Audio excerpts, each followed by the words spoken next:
Out of the gates and ready to go. OutKick 360 is underway. Wednesday edition is here. 6th and Peabody, our location, with Yeehaw Beer and Old Smoky Moonshine. Crew is all here as well. Primary complaint in 45 minutes. Michael McCann of Sportico, legal expert. He will join us once again on the show. That will be in 20 minutes as we'll discuss the legalities ongoing across the NFL and college football. Dan Dakich of Don't At Me with Dan Dakich across the OutKick network. He will join us in about an hour and 15 minutes, and plenty to discuss throughout the show. The biggest headline of the day, Baker Mayfield is in Carolina, traded today from the Browns to the Panthers, and we will get into the details of that. But first, gentlemen, good afternoon. What a gift right before the show today with this news breaking of finally knowing where Baker Mayfield is going to be playing in the 2022 season. I think it makes sense for Carolina, who had a bad quarterback situation, just got better with Baker Mayfield. And finally now the Browns get to offload Baker Mayfield and move forward with what will probably be Jacoby Brissett for, I'm guessing, at least half of this season before Deshaun Watson is eligible. 3 shades of blue. I think we look terrific today. A real Let's kaleidoscope give ourselves of blue. a shout out. I think the Mayfield thing has to be keyed. The one element that hasn't been discussed, I don't know how much it's been considered, is him swallowing some of this money. So the Browns only wanted to go so far, and what they paid, what is it, 10.5? I think they're paying. He swallowed what, 3.3 or 3.5 here? It was 18.8, so 3.3 million. He took it. He voluntarily took that. To pay me, cut. that seems to be a key element here that got this done. So Carolina paying up to its limit, the Browns paying up to its limit, and he willingly swallowing a little bit of the money, which seems reasonable. Yeah, well, in order to facilitate getting it done. It's a good business move by him because he gets out of Cleveland and he's going to make more this year than what he would get paid on the open market. The Browns are going to cut him if they couldn't trade him. I mean, that's what they're telling you by trading him now for this in return. I mean, they're essentially splitting the money. They're paying him $10.5 million to not be there, and they are getting a 5th-round pick in 2024. But he would have made that 3.3 if he got cut because the 18.8 is guaranteed. So he sacrificed that to know where he's going and to get started and to put all this to bed. The question for me now is, does Sam Darnold get cut? Because they're not going to likely to be a 3-quarterback team unless they have very little faith in Matt Corral right out of the gate, right? That's a pain to carry 3 quarterbacks. Darnold's money is also guaranteed, correct? Yes. So they're going to be swallowing 18.8 there. But I think, maybe you keep them through camp, make sure everybody's healthy and everything's fine, and Corral is developing. But ultimately, I would think Carolina is done with Darnold. I think they should be done with Darnold. And I think you move forward with Mayfield as your starter, Corral as your up-and-comer. You hope Corral pushes him. But you also hope he doesn't, because you hope Mayfield's good enough that he can't be challenged by late first rounder. Where was Corral? Late first round, early second round? You hope he can't. Corral was much later than that. Later than that, sorry. And you hope he can't be challenged by that guy because he's too good. And then you're set going forward where you could re-sign a guy if he explodes, or you could move to Corral if he's good enough. You've got 2 options. And Darnold, quite frankly, looks for a third chance. His third chance is going to be as a backup somewhere, probably after things shake out in some camp somewhere. Pick 94, 3rd round for Corral. I think this is probably overrated at times when you look at quarterback style, size, the way they play, and try to match them up on a team. There's some similarities there, though. A lot of similarities between Baker Mayfield's game and Matt Corral's game. Moxie mixed with recklessness at times. I would say both have a little bit of that. They're both a bit undersized also. So there are some similarities there. Look, I think we overrate it because offensive coaches in today's game are very good about adaptability based on their quarterback and getting guys to do things that work with their skill set and their strengths. But I see a lot of similarities from Baker Mayfield to Matt Corral now with Carolina. We've talked about this lately. I can't remember if it was in Baker Mayfield context. And I think we all love that Baker Mayfield, sold out for his team and everything. But we also talked about, and I mentioned a story I wrote years ago about availability and being and quarterback injury avoidance being a skill. And all the great ones have it. I mean, Brady missed a year on a fluke injury. Manning's neck thing was a fluke injury. Rodgers had the fluke. But if you look at those guys, they are available. All of them have like one big exception. But generally, and it's even come to the point where people rate or downgrade what offensive line protection means and call sack avoidance a quarterback stat to a large degree. You're not going to do that for Matt Ryan, who's completely immobile, but for guys who can move, and Baker Mayfield certainly is one of them. I think he now graduates to a guy who, we love that he puts his shoulder down, but he can't risk putting his shoulder down now and getting hurt again. It's injury avoidance, not in a way like you're protecting yourself for your next contract, but in a way you're making sure you start next week. Well, and it's funny you bring that up because that's the knock on Matt Corral. Lane Kiffin said he plays like a middle linebacker because that's what he was growing up. You got to find the balance. And he wants to play that way, and it puts him at risk where you don't need to put yourself at risk in games. And I see some similarities with Mayfield and Corral in that respect as well. And I want to give Baker Mayfield credit because in an era where it is me, next big contract, the contract, and then I'm set, and I'm going to jump ahead of that and make sure I get what's mine. And I understand that when you have an agent, you're representing yourself with teams because teams are going to represent themselves. I get that mindset. Baker Mayfield played through injury a year ago, and it did not help him. For whatever reason, didn't help him with his team either. Don't know everything going on with that, but he's not that well liked by some in the Cleveland organization. And I don't know how long I don't know, it's not going to call it a holdout, but the back and forth went with taking a pay cut. But he willingly took a pay cut of $3.3 million because he wants to get going. He wants to be done. He wants to be with the next team. He wants to move forward with his career. I applaud him for that. But we were talking before last year, before the shoulder injury became a thing, and we were discussing, like, is this a guy you go forward with for the big contract? He was at that crossroads. And I remember saying, no, he's just too inconsistent. And I think he's too inconsistent. This is huge. He's joining a team that's not great. He needs to be a more consistent quarterback to get himself in the this guy can start for my team and we can be solid with him there, as opposed to he's a little iffy for me guy. So he's got a lot to prove, and he's got a chip on his shoulder. I like Baker Mayfield with a chip on his shoulder. But I don't like the Carolina Panthers. I like them more today than I like them yesterday. Well, so the other way to read into this is Baker Mayfield's side of things leaked that story that there was a mystery team involved in order to get this thing going. Because I think based on the way this deal worked out, it's clear the Seattle Seahawks were not in the mix for Baker. How about that fight between Rappaport and Josina Anderson? We can detail that too. The only team involved was Carolina, so they created some mystery team in order to facilitate this trade. I look at the situation in Carolina. They have Sam Darnold. Of course, they draft Corral. Now they acquire Baker, where they're paying their backup quarterback right now. He's the backup right now. $5 million. And the reason I say he's the backup is Darnold now has been through all of his offseason stuff with Ben McAdoo.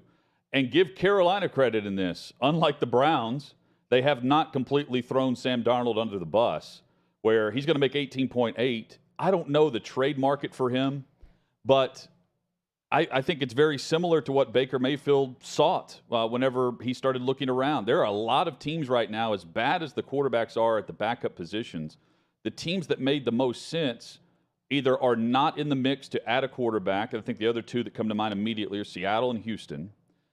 Or you start looking around and you think of, okay, who's where a starter could easily be benched by October or November?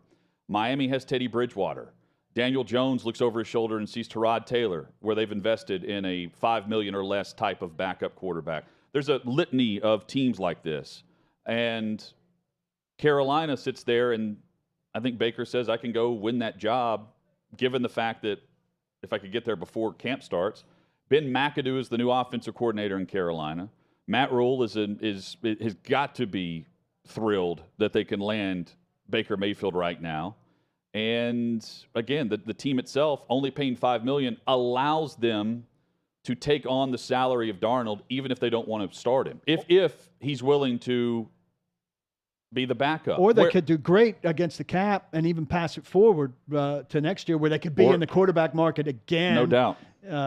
For whomever. I don't see anybody trading for Darnold at 18.8. No, and you don't want to do the same. I don't think you would do the same type of deal that Baker just did if you're Darnold, because keep in mind, like he's in a tougher spot because the leverage now. If you start to look around, there's no other team involved that I think would bring him on. He doesn't fit. If you start looking at the quarterbacks and the style of play in Seattle, Darnold's not that guy. No. For what they're looking for. Baker fit that model. Yeah. Darnold's not that guy. He's not the backup to Trey Lance. It's very similar style to what Garoppolo would bring. So I don't know why. And again, San Francisco's got to come up with a solution with Jimmy G if they're moving to Trey Lance this year. And then Houston, for whatever reason, is not going to add another quarterback. I think Carolina's just probably looking at it like we're paying 23 for our quarterback this year. Yeah. And if it's Baker and Darnold's gone, well, we'll just consider it 23, even though we're only paying 5 for Baker. So it works out fine because 23 is a nice, modest number if you look around the league, unless you've got a rookie starter. 23 is fine and palatable.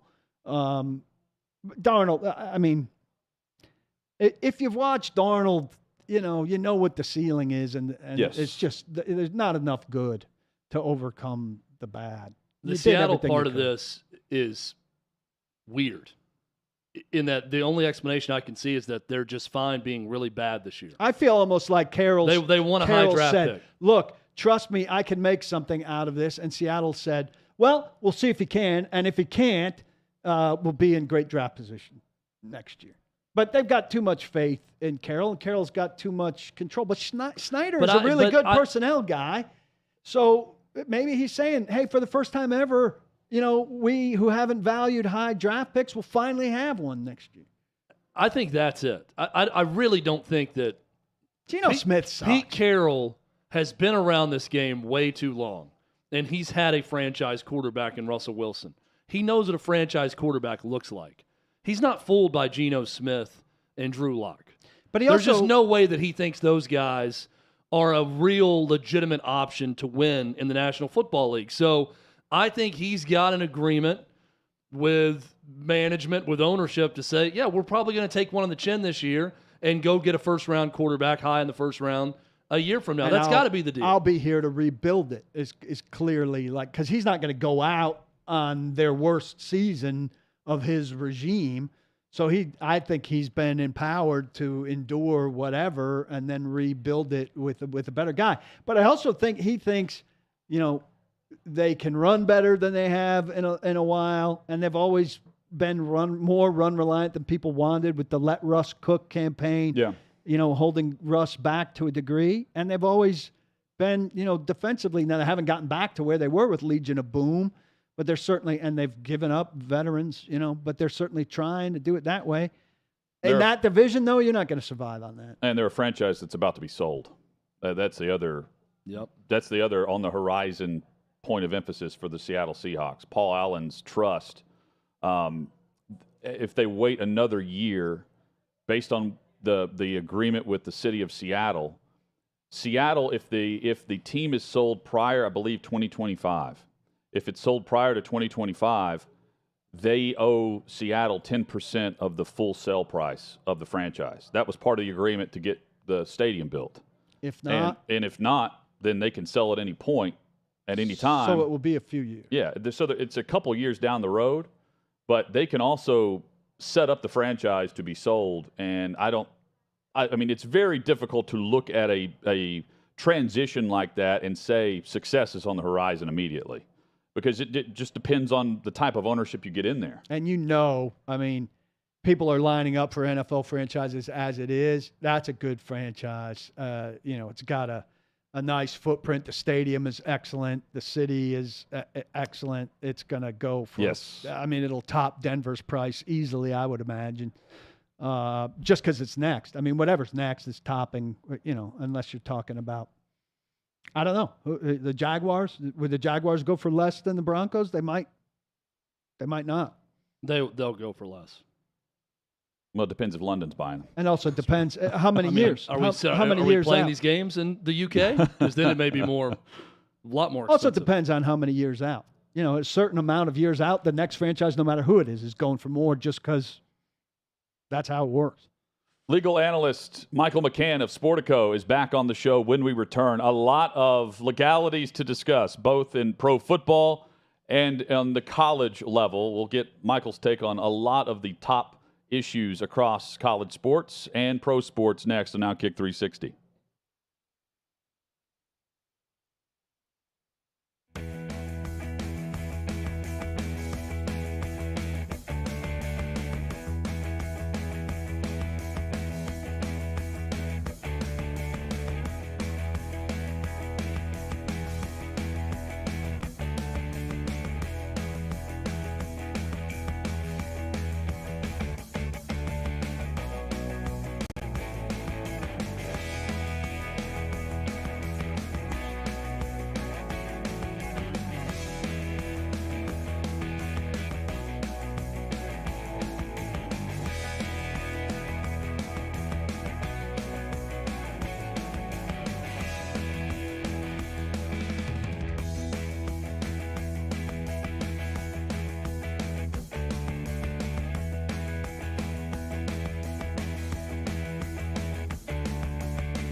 OutKick 360 rolls on. 6th and Peabody, our location, with Yeehaw Beer and Old Smoky Moonshine.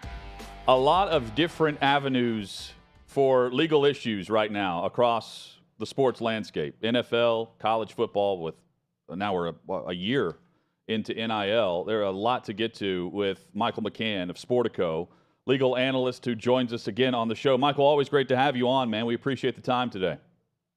You got it. Thanks for having me back on. One of the pieces to the Watson puzzle outside of the anything coming with a suspension is Baker Mayfield, who's now in Carolina. As we look to the process now of Deshaun Watson in Cleveland, a very open-ended question just to get going before we get to the details of this. What did you make of the hearing process itself with former federal judge Sue Robinson overseeing this, and the process now of both the NFLPA and the NFL making its case in writing for what they believe the suspension should be? Yeah, I think one big takeaway is that Judge Robinson, who was a federal district judge for 26 years, is a former prosecutor. She's treating this like a case. And I don't know if the NFL and NFLPA maybe anticipated that there would be this level of scrutiny that Judge Robinson is using, that she called them back for 3 days of a hearing, that she has asked them to file post-hearing briefs, which isn't necessarily unusual, but is a little bit different from if Roger Goodell heard a hearing and then made a decision. This is more thorough. And I think the big one takeaway is that she's doing this on her own schedule. This is not the fact that the Browns camp is starting on July 27th. I don't think she cares. I think she's going to make a decision that she thinks is fair. And although either side can appeal her decision to Roger Goodell, I don't think it's going to be easy for Goodell to just sort of swiftly dismiss whatever she writes. This is a retired judge. She's putting in a lot of time into this.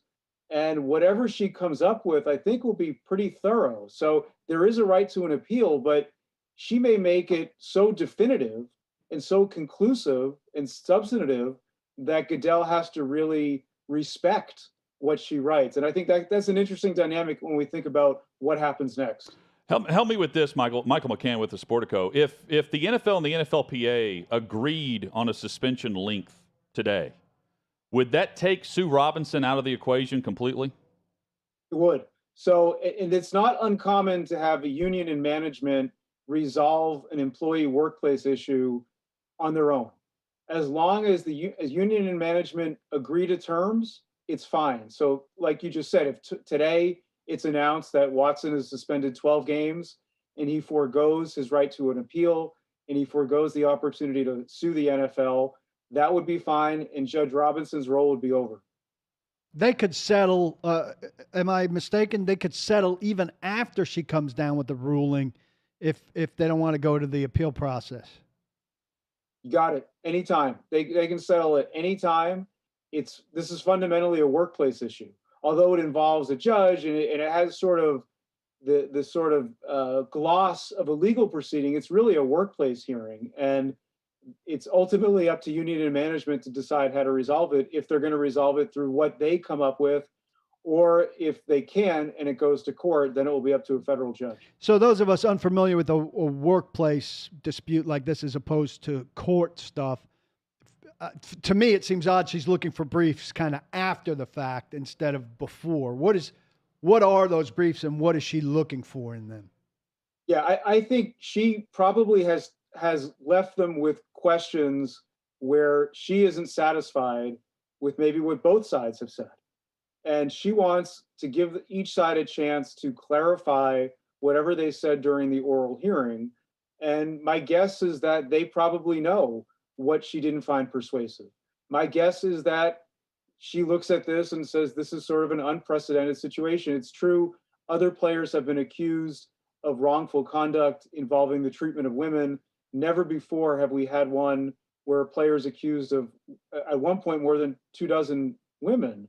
So this is, in that regard, unprecedented. At the same time, she knows that players in this situation have often been suspended 6 games. So if the NFL is demanding a year plus an indefinite period, and to me, when I hear indefinite period, I think that's a ban, because an indefinite period is we'll let you back in when we want.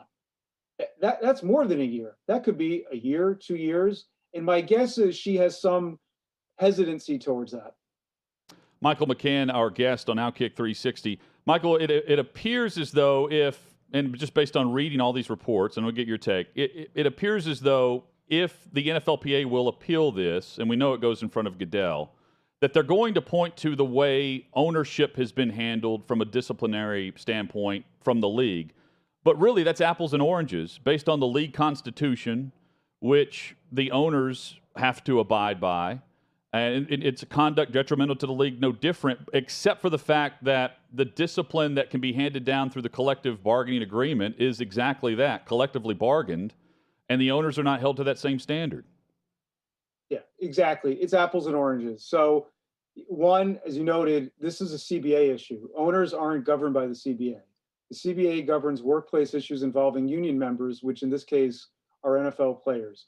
The owners are governed by the league constitution. Now, I think it's fair maybe to criticize Goodell that when it comes to owners who he's ultimately working for, maybe he hasn't been as punishing as he needs to be. Maybe there have been owners that have been treated too lightly. But if I'm the judge, I'm going to say that may be true, but that's not my role here. My role is to look at a workplace policy that a union bargained. And if if Watson's argument is largely, well, look at that owner, why didn't you punish him?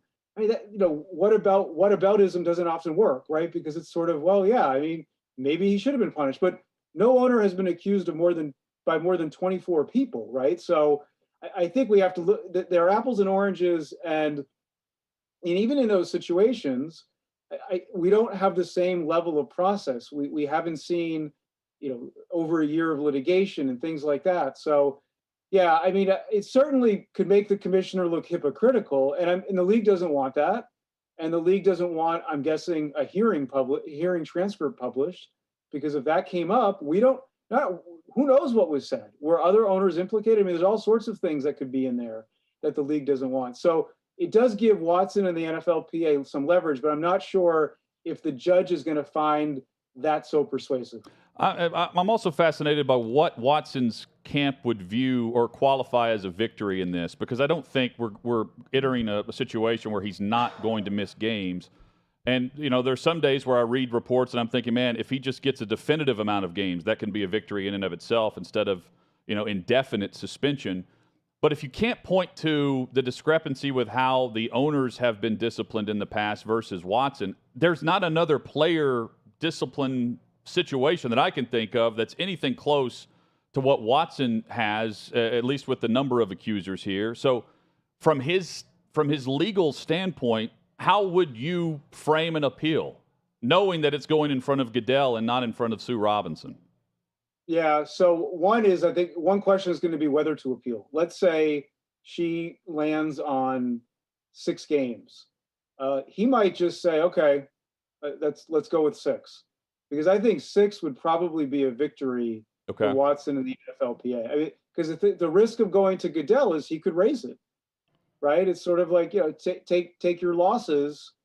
If you're gambling, don't keep gambling. Maybe you got to know when to hold them, right? So that may be a situation like that. If if it's 12 games, if it's a year, then the argument to Goodell is this is excessive, that no player has been punished that long for what amounts to an allegation that we should note hasn't been proven, right? I mean, grand jury did not indict him.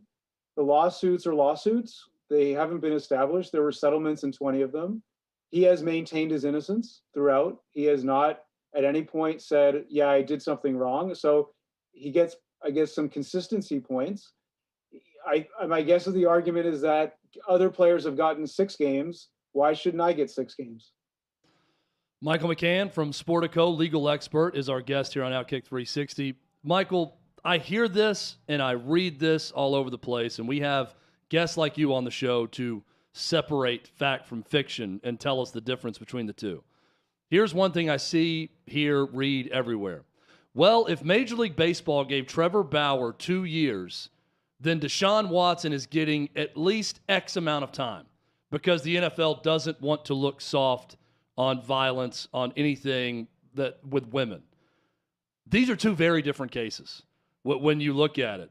Can you separate the two between these two cases and just give us your thoughts when you saw Major League Baseball suspending Trevor Bauer for 2 seasons? Yeah, I mean, I wrote a story that was somewhat critical that the punishment seemed excessive based on past practices. And my guess is that in his appeal, that will come up, that it just seems disproportionate, frankly, to what other players have been punished. And they're obviously different in terms of the number of accusers or difference in the alleged facts.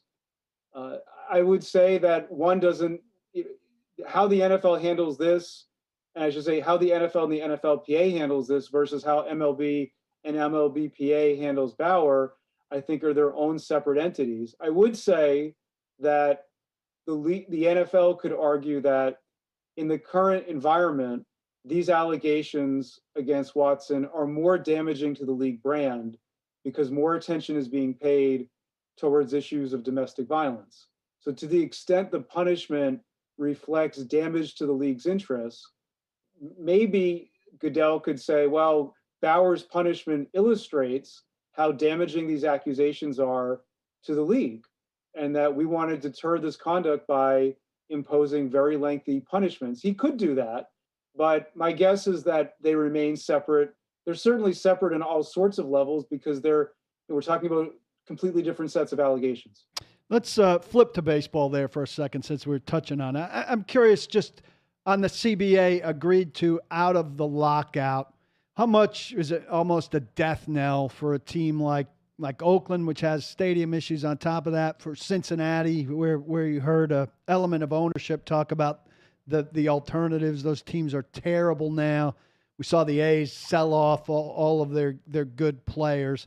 How doomed are franchises like that, given the framework they're asked to work within now? Yeah, I think in this, Paul, has been an issue for so long, right, in baseball. It's just sort of the haves and have-nots, and it doesn't seem as if there's really every once in a while a team with a low budget can overcome that and succeed. It's sort of the Cinderella story, like in March Madness, but it's just tough. I think unless there's a salary cap, it's very difficult to have a system where teams that have more resources aren't going to succeed more often. It's just, and I think as long as baseball sticks to the system that they have, which they tweak in every CBA, but is fundamentally the same. And the Yankees and Red Sox and Dodgers and other big market teams are always going to have a big advantage. Sometimes they squander it, but that doesn't mean that their opportunity is better. I guess the question comes down to, players are going to argue they don't want their salaries constrained by a salary cap. And if I were a player, I'm sure I would feel the same way. So it just seems as if other leagues have handled this issue with maybe a greater appreciation of giving every team a chance to succeed, like in the NFL, right, where the salary cap that doesn't guarantee. We know that some teams have had dynasties, but it certainly makes it more likely that teams that are bad will be good again. We're watching conference realignment, and just like last year, it's a big story right now with USC and UCLA. Can you explain the process of what was coming out late last week where the Oregon legislature is trying to, or at least putting it out there, that they would like Oregon paired with Oregon State, Washington and Washington State paired together, instead of Oregon and Washington becoming a duo, and where you think we may be headed from a legal side of things here? Yeah, I mean, I think seeing state houses sort of weigh in, I think it's going to be tough to stop the train. The fact is that conference realignment is a reflection of that this is a big business, and we know that contracts involving conferences and member schools contemplate schools leaving and conferences being realigned. And the key issue to me, the legal part of that is if they're doing it in a way that's consistent with their contractual obligations. If not, there could be litigation over that. But I think what we're seeing is a trend that isn't all that surprising, that there probably will be 2 super conferences and everyone else. And I think that's maybe that's not the worst thing. Maybe that's how college sports should be. that if you look at revenues for schools, if you look at which schools are making a lot of money on sports, it's probably a select group that are doing much better than everyone else. So if it turns out that conferences reflect that, now I think there's also a separate issue of, how is it that they can make this kind of rapid change so quickly, and yet there's pushback on any sort of opportunities for athlete compensation. Look how long it took for them to get NIL, right? It took decades, and yet conference realignment can happen, it seems like, in a 24-hour period. I mean, when we hear we have to wait, that argument seems deflated by the speed of these realignments.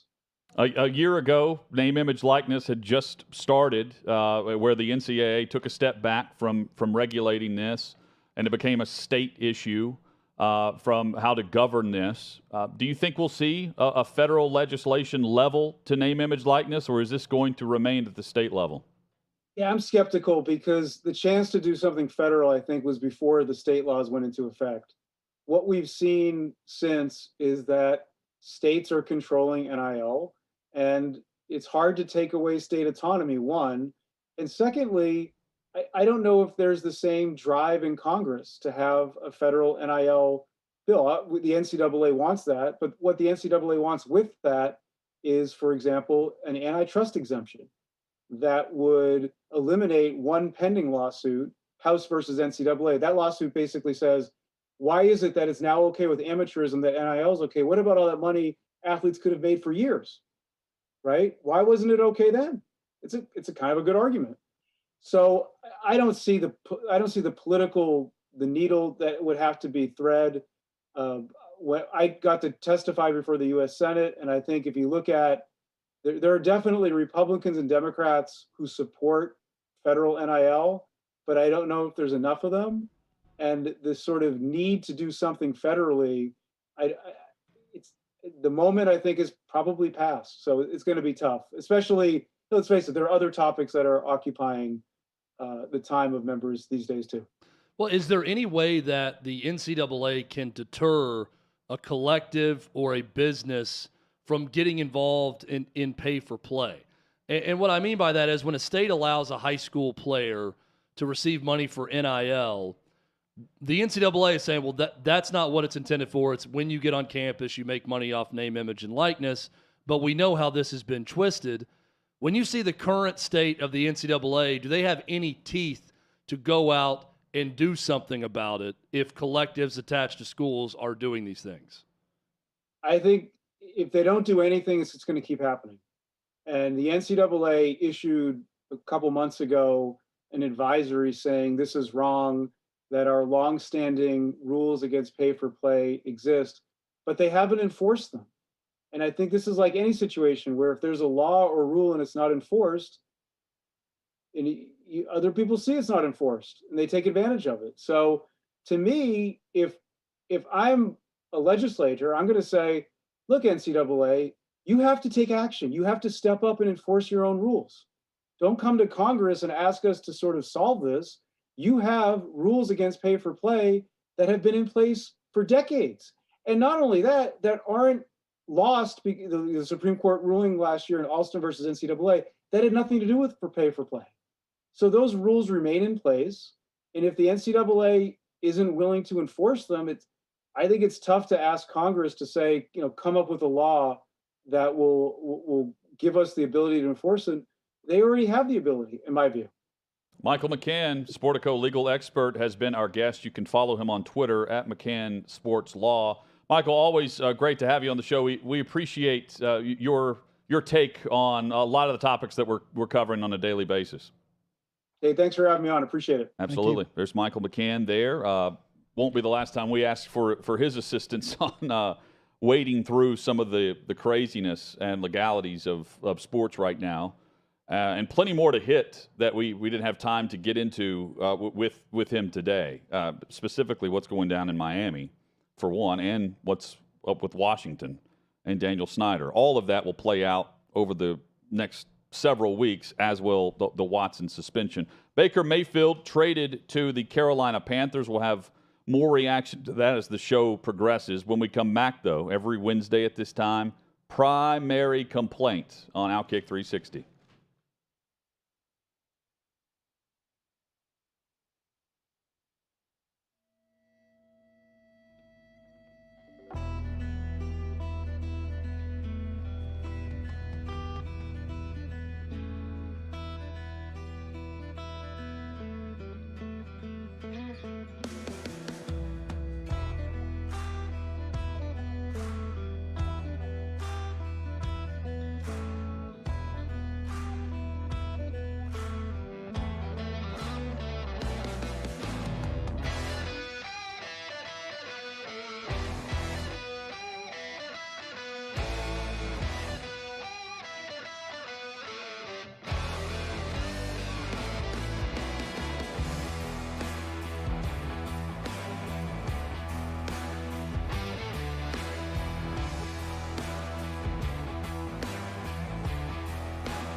Coming up, details on the trade where Baker Mayfield is headed to the Carolina Panthers. Brittney Griner makes a direct appeal to President Biden. We'll discuss that. Plus, Tiger Woods speaking in advance of the British Open and a Wimbledon note that you need to know about. We've got all of that and more, plus Dan Dakich coming up on today's show. But, gentlemen, every Wednesday on OutKick 360, it's time for primary complaint. And I start this week with my primary complaint. There is this buildup in every neighborhood. I'm sure anyone listening can relate to this. Every neighborhood is doing some type of fireworks show, either through your HOA or through the individual homes. And I'm all for it. I love it. However, I hate the way several people treat the cleanup process of this, where it looks like a war zone for days after July 4th across name a neighborhood near you, trying to drive through. And I'm not necessarily saying that it's at any detriment to my vehicle at all. It just looks like crap.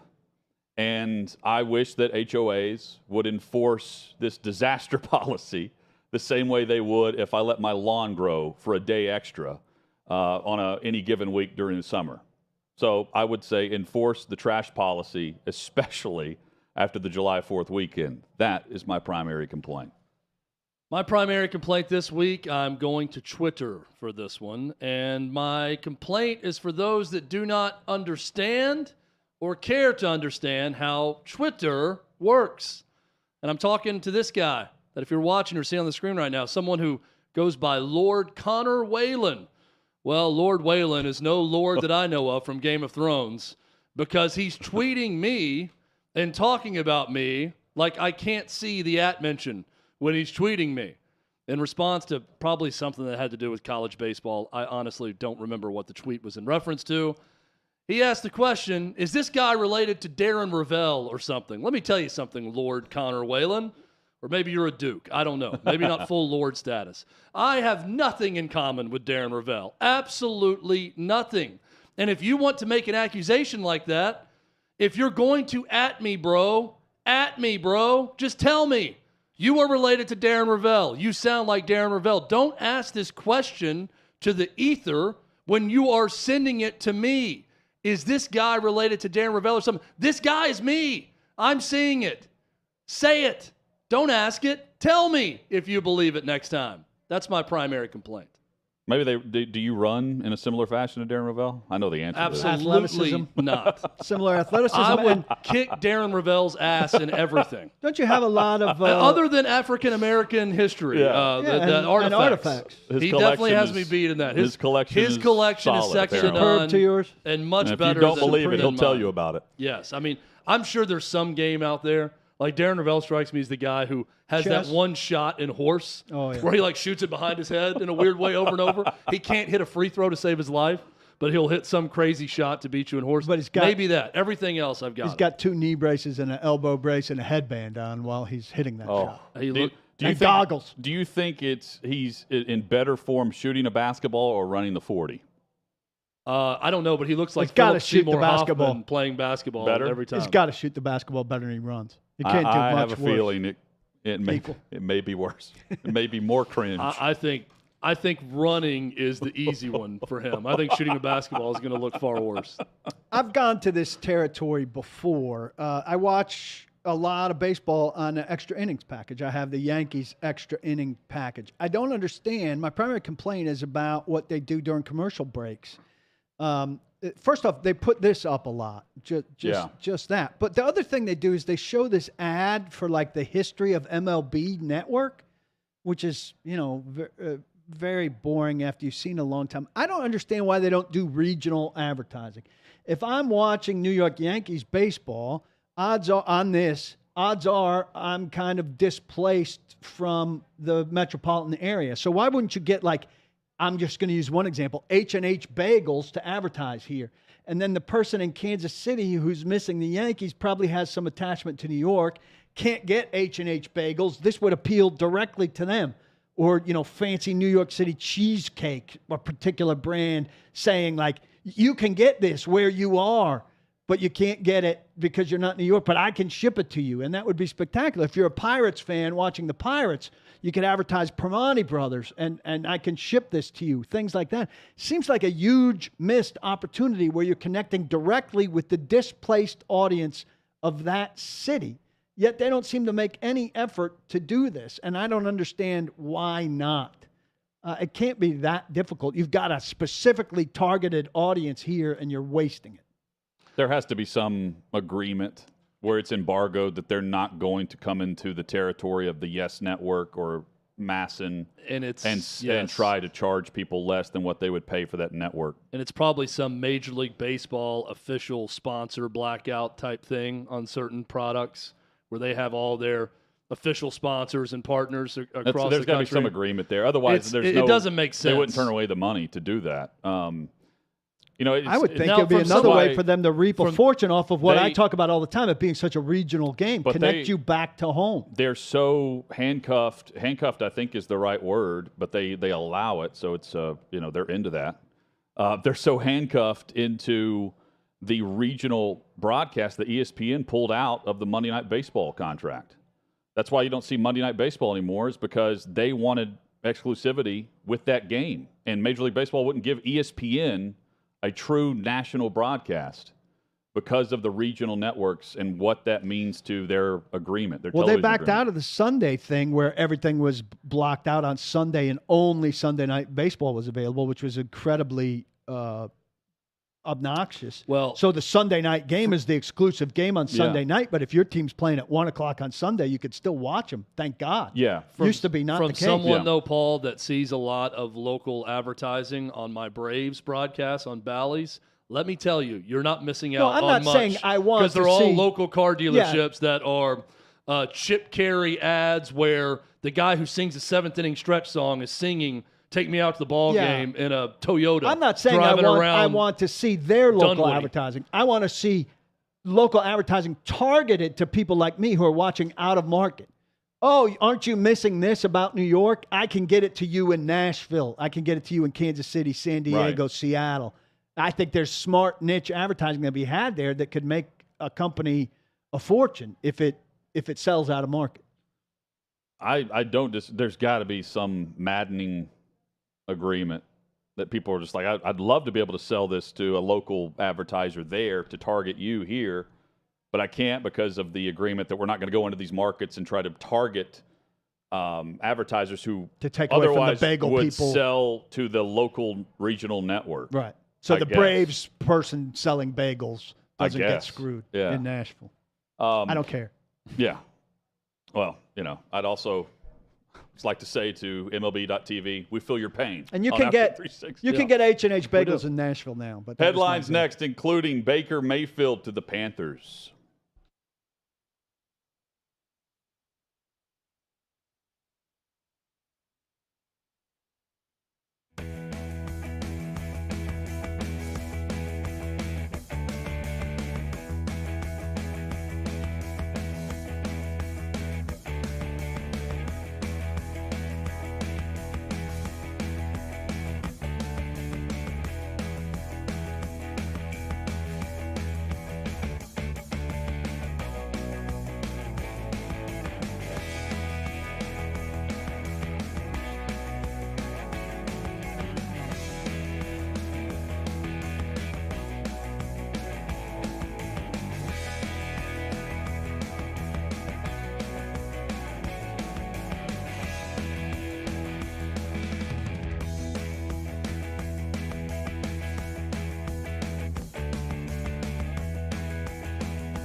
Dan Dakich will join us coming up in 15 minutes. OutKick 360 rolls on from 6th and Peabody with Yeehaw Beer and Old Smoky Moonshine.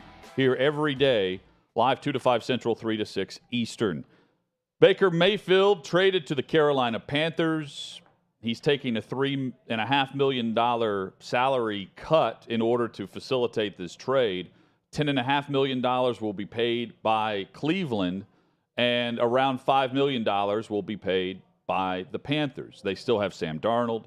They drafted Matt Corral, and now they acquire Baker Mayfield. But Paul, you were saying during the break, the Vegas odds went actually down for Carolina, not up based on the acquisition today. Well, at least one site that sends me stuff, sportsbetting.ag, whose numbers I use once in a while, has the odds slightly down for the Panthers after this trade, which strikes me as bizarre. I would think anybody over Sam Darnold as the projected starter would give the Panthers a slightly better chance at winning more frequently. They went down to win the division. The odds are down. We're not just talking Super Bowl here. Yeah, right. Super Bowl down, NFC down. Division went from 10-1 to 11-1, so it's slight. Panthers starting quarterback in week 1. Darnold's plus 200, Mayfield minus 300. So at least they know what's going on. There's no logic behind that to me, other than is that someone just trying to get you to place a sucker's bet on them winning something? I guess. Maybe. So now we're going to do this, and people are going to see that and automatically go, man, their odds should be better. So I'm going to bet, even though they have no chance of winning anything legitimate this year. So you're still throwing money away. It's just on better odds. That division belongs to Tampa Bay. I mean, I think I'm saying this off the top of my head, but I would think as clearly as any division in football, maybe AFC East, though, the Jets and Miami are equipped to, maybe have a breakout season. I don't think there's any way they're beating the Bills, but Tampa Bay should kill Carolina, Atlanta, and New Orleans. Yeah. Outright.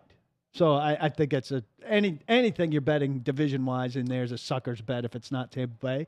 And Tampa Bay's number is probably terrible. A couple of notes here. Let's just look at – so I'm trying not to let the recency bias here affect my judgment of the Carolina Panthers. They were a bad team without Baker Mayfield. They're likely a bad team with him. And you and I are probably way down on them because we liked them last year. And they have way underachieved, and I'm looking at a depth chart that includes Christian McCaffrey, and that dude's unlikely to finish the season healthy, if we're being fair and honest to this evaluation and process. And he's the key to the whole thing. At wide receiver, they drafted Marshall from LSU, who's coming off an injury, I believe. Yes. DJ Moore just got paid, so he's their top guy. Robbie Anderson is also there. Who had to clarify today he's got no beef with Baker Mayfield because early on he said no when it was brought up. They have Rashard Higgins, who's an undrafted player out of Cleveland, unrestricted player out of Cleveland, excuse me. Has a good game once in a while. Yeah, but primarily they are on offense – run first, run heavy. And that's with Christian McCaffrey. They have Hubbard. And Deontay Foreman. Yeah. Who was great last year when he took over for Derrick Henry here. Yeah. And defensively, they should be improved because they have invested heavily on defense to the draft since Matt Rule has been there. In fact, I think there was a draft, 2 years ago, where they just went defense straight through. I think you're right. So they should be young and upcoming on defense, where you've got some guys that should be around the area of hitting their ceiling, if not exceeding it. Nonetheless, here's Baker Mayfield, and I presume he wins the job, although I think we're undervaluing how difficult it could be to just land in Carolina and start playing well, given the fact that he's coming into a brand-new offense and having to do everything starting in training camp, not starting in March, whenever he could have been traded going into or April, going into OTAs and minicamp after the draft. But he's better than Sam Darnold. I mean, to me, it's that simple when it comes to that. It is going to be difficult, and there are no guarantees about his play, but he's just better. Well, here's the key, though. Sam Darnold or Baker Mayfield, if Christian McCaffrey's healthy I like the start to their season. I wrote a column recently about Miami and what Mike McDaniel faces right out of the gate as a first-time head coach and first-time play caller, where they're facing the New England Patriots, then they're at Baltimore, then they're back home against the Bills. I mean, that is a gauntlet of a schedule with Tua and Mike McDaniel trying to make things work there. But here's Carolina. They open against the Browns, which is an unbelievable start. Carolina against Cleveland. That's in Carolina. They follow that first month of the season, Giants, Saints, Cardinals. If you think about the quarterback situations and overall roster of the Browns right now, not expected to have Deshaun Watson starting, so that could be Jacoby Brissett against Baker Mayfield. Could be. The Giants, a prove-it year there for Daniel Jones, and they have new coach. Saquon Barkley coming back from injury, new coach, revamped front on the defense. Saints, same thing with quarterback questions and Jameis Winston not having anything long-term at the quarterback spot there in New Orleans. And then the Cardinals, who traditionally start fast, but have a lot of stress and expectation put on them without Hopkins in the lineup for this game. Kyler Murray looking for a big-time extension before the season rolls around. We haven't seen that happen yet. What happens there if he doesn't have the extension? Just throwing out scenarios here. It's not that gaunt. When I saw the odds, I said, "Oh, they must be facing Tampa out of the gate. Right. Maybe the Rams are mixed in there." I'm looking at their schedule. I'm thinking, man, this could be a 2-2 type team, 3-1, best case scenario, and I don't see an 0-4 Carolina team. It's not as bad. much as I wanted to hate them for last year. It's not bad at all, but all of those teams are kind of thinking the same way. Oh, Carolina in the first month, that's pretty good for us. Here's one of the things I'm down on Carolina about after being really up on them last year. Joe Brady was a bit of a fall guy, I think fired during the season, right?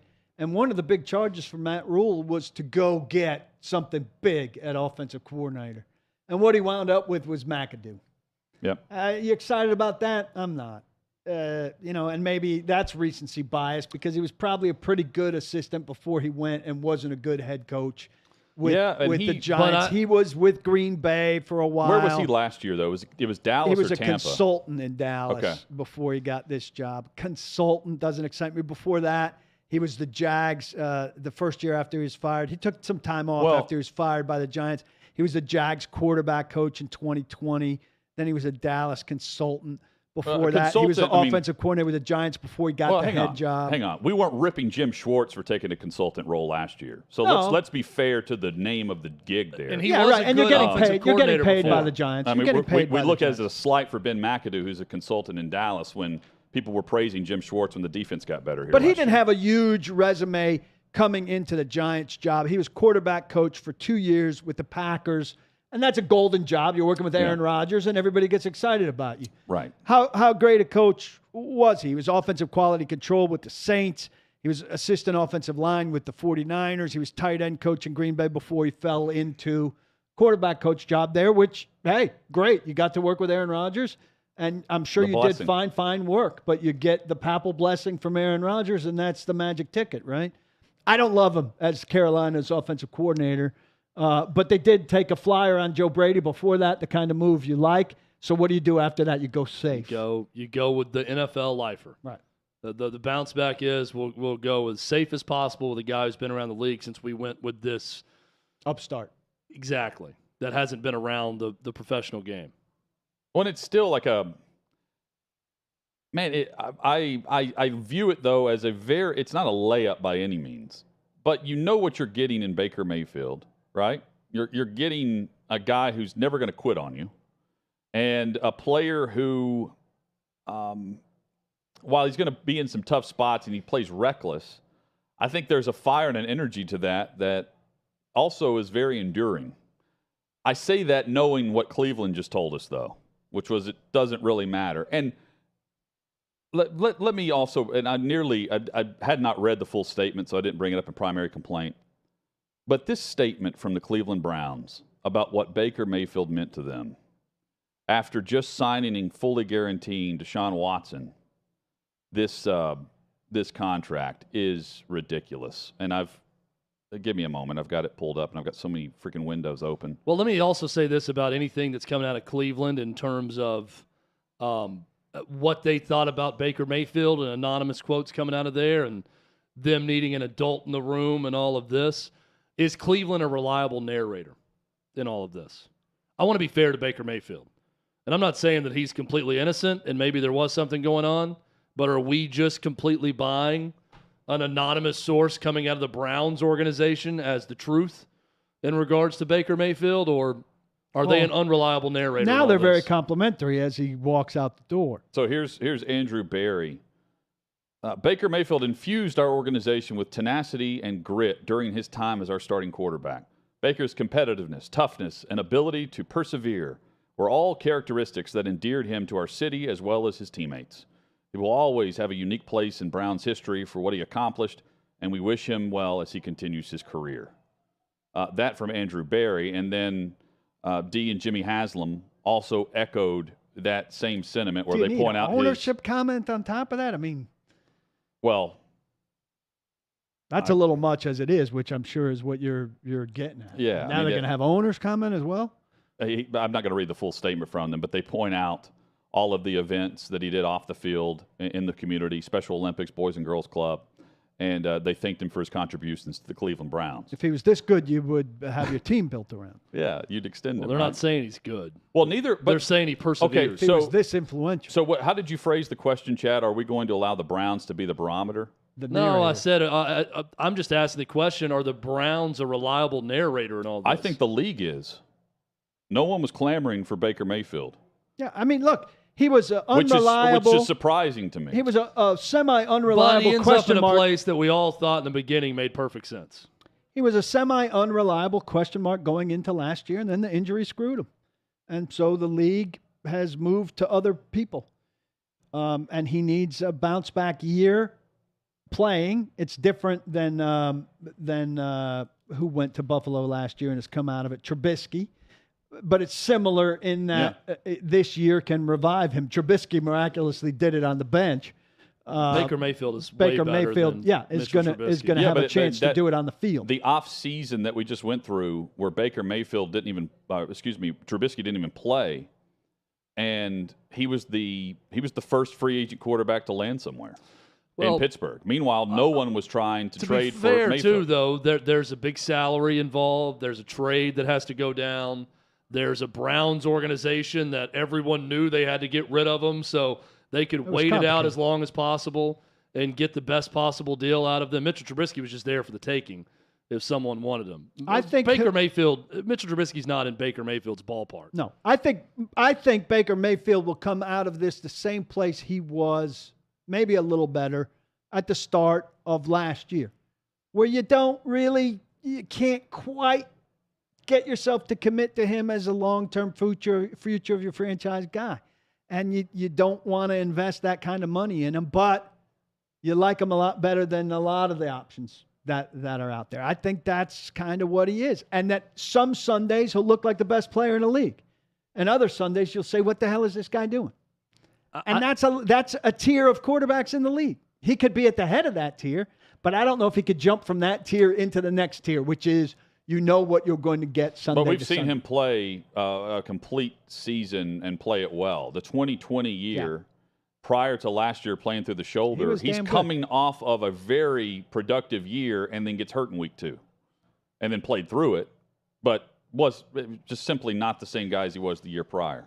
And I don't have any big issue with those statements from the Browns because they didn't trip over themselves talking about his greatness as a quarterback. It was much more about his perseverance and his work in the community and having a spot in Cleveland Browns history, whatever.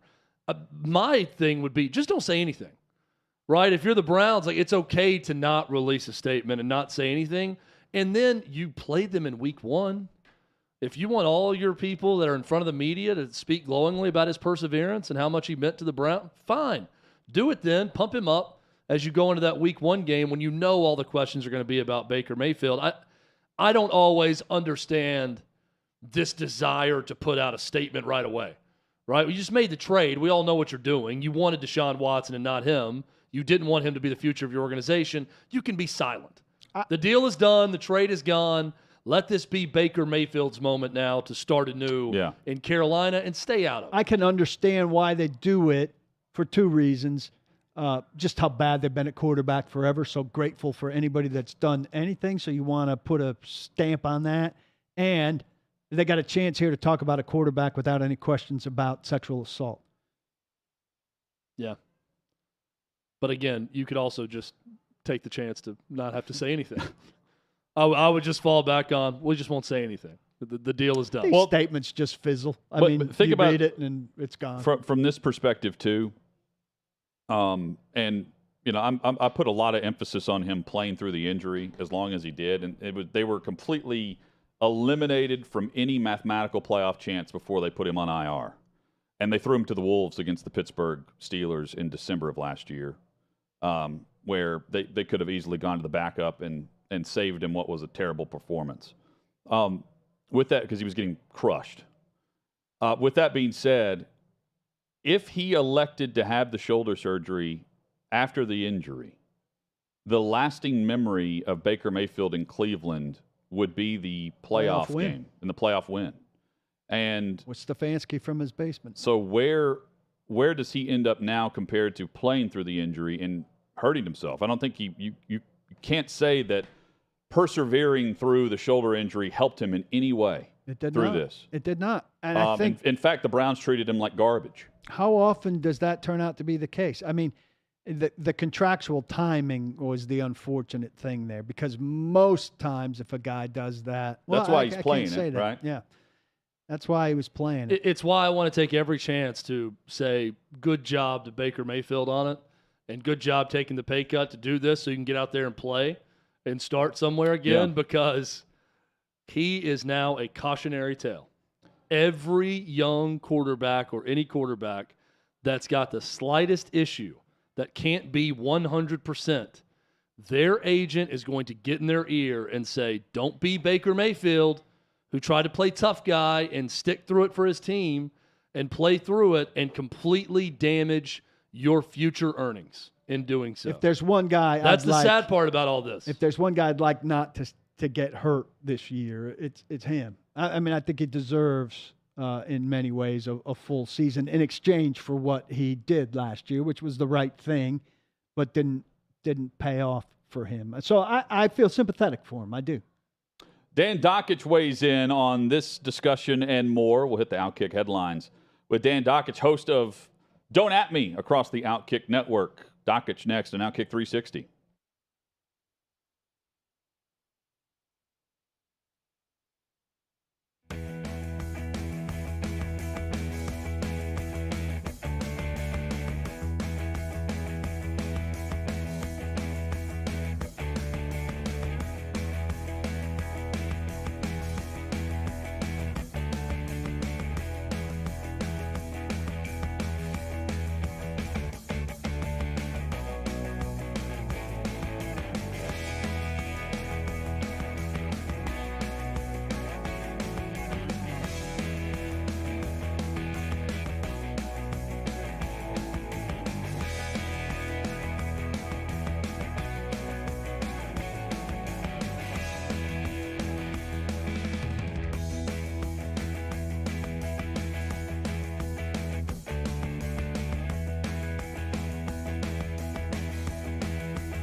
From 6th and Peabody, OutKick 360 rolls on in Nashville and across the OutKick network.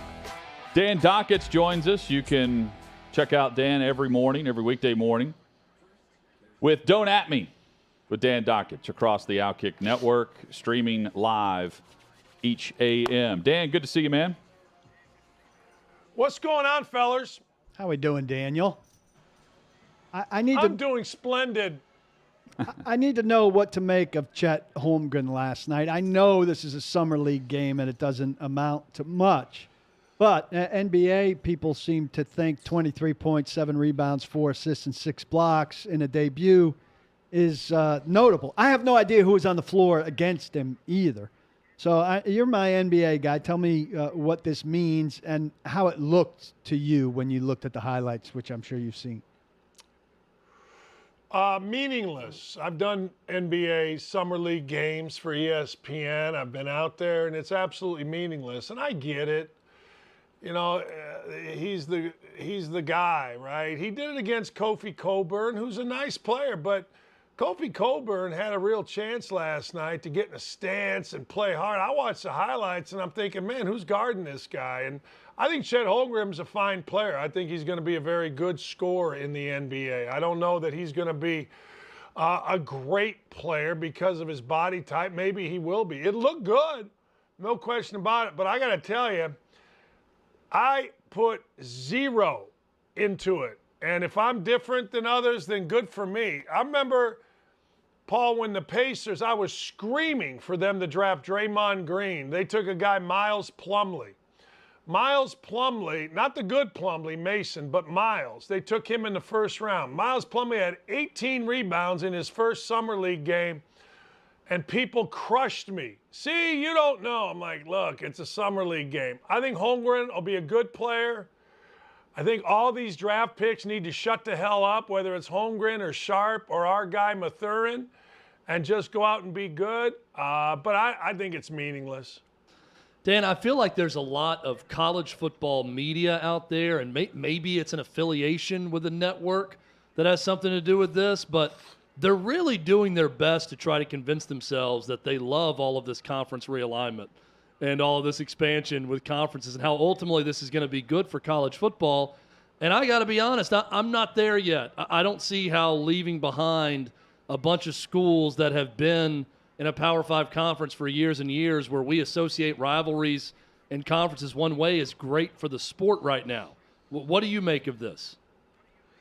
Well, I think college football media does a couple things. One, they go, which way's the wind blowing? Everyone's saying conference realignment is great, so I'm in with it. And the other thing college football media does is because they're such dorks that they all tell you they like Springsteen. That makes them seem cool. I've seen that forever. Like every college media guy, oh man, Springsteen. Shut up. He is great. NFL media does the same thing too.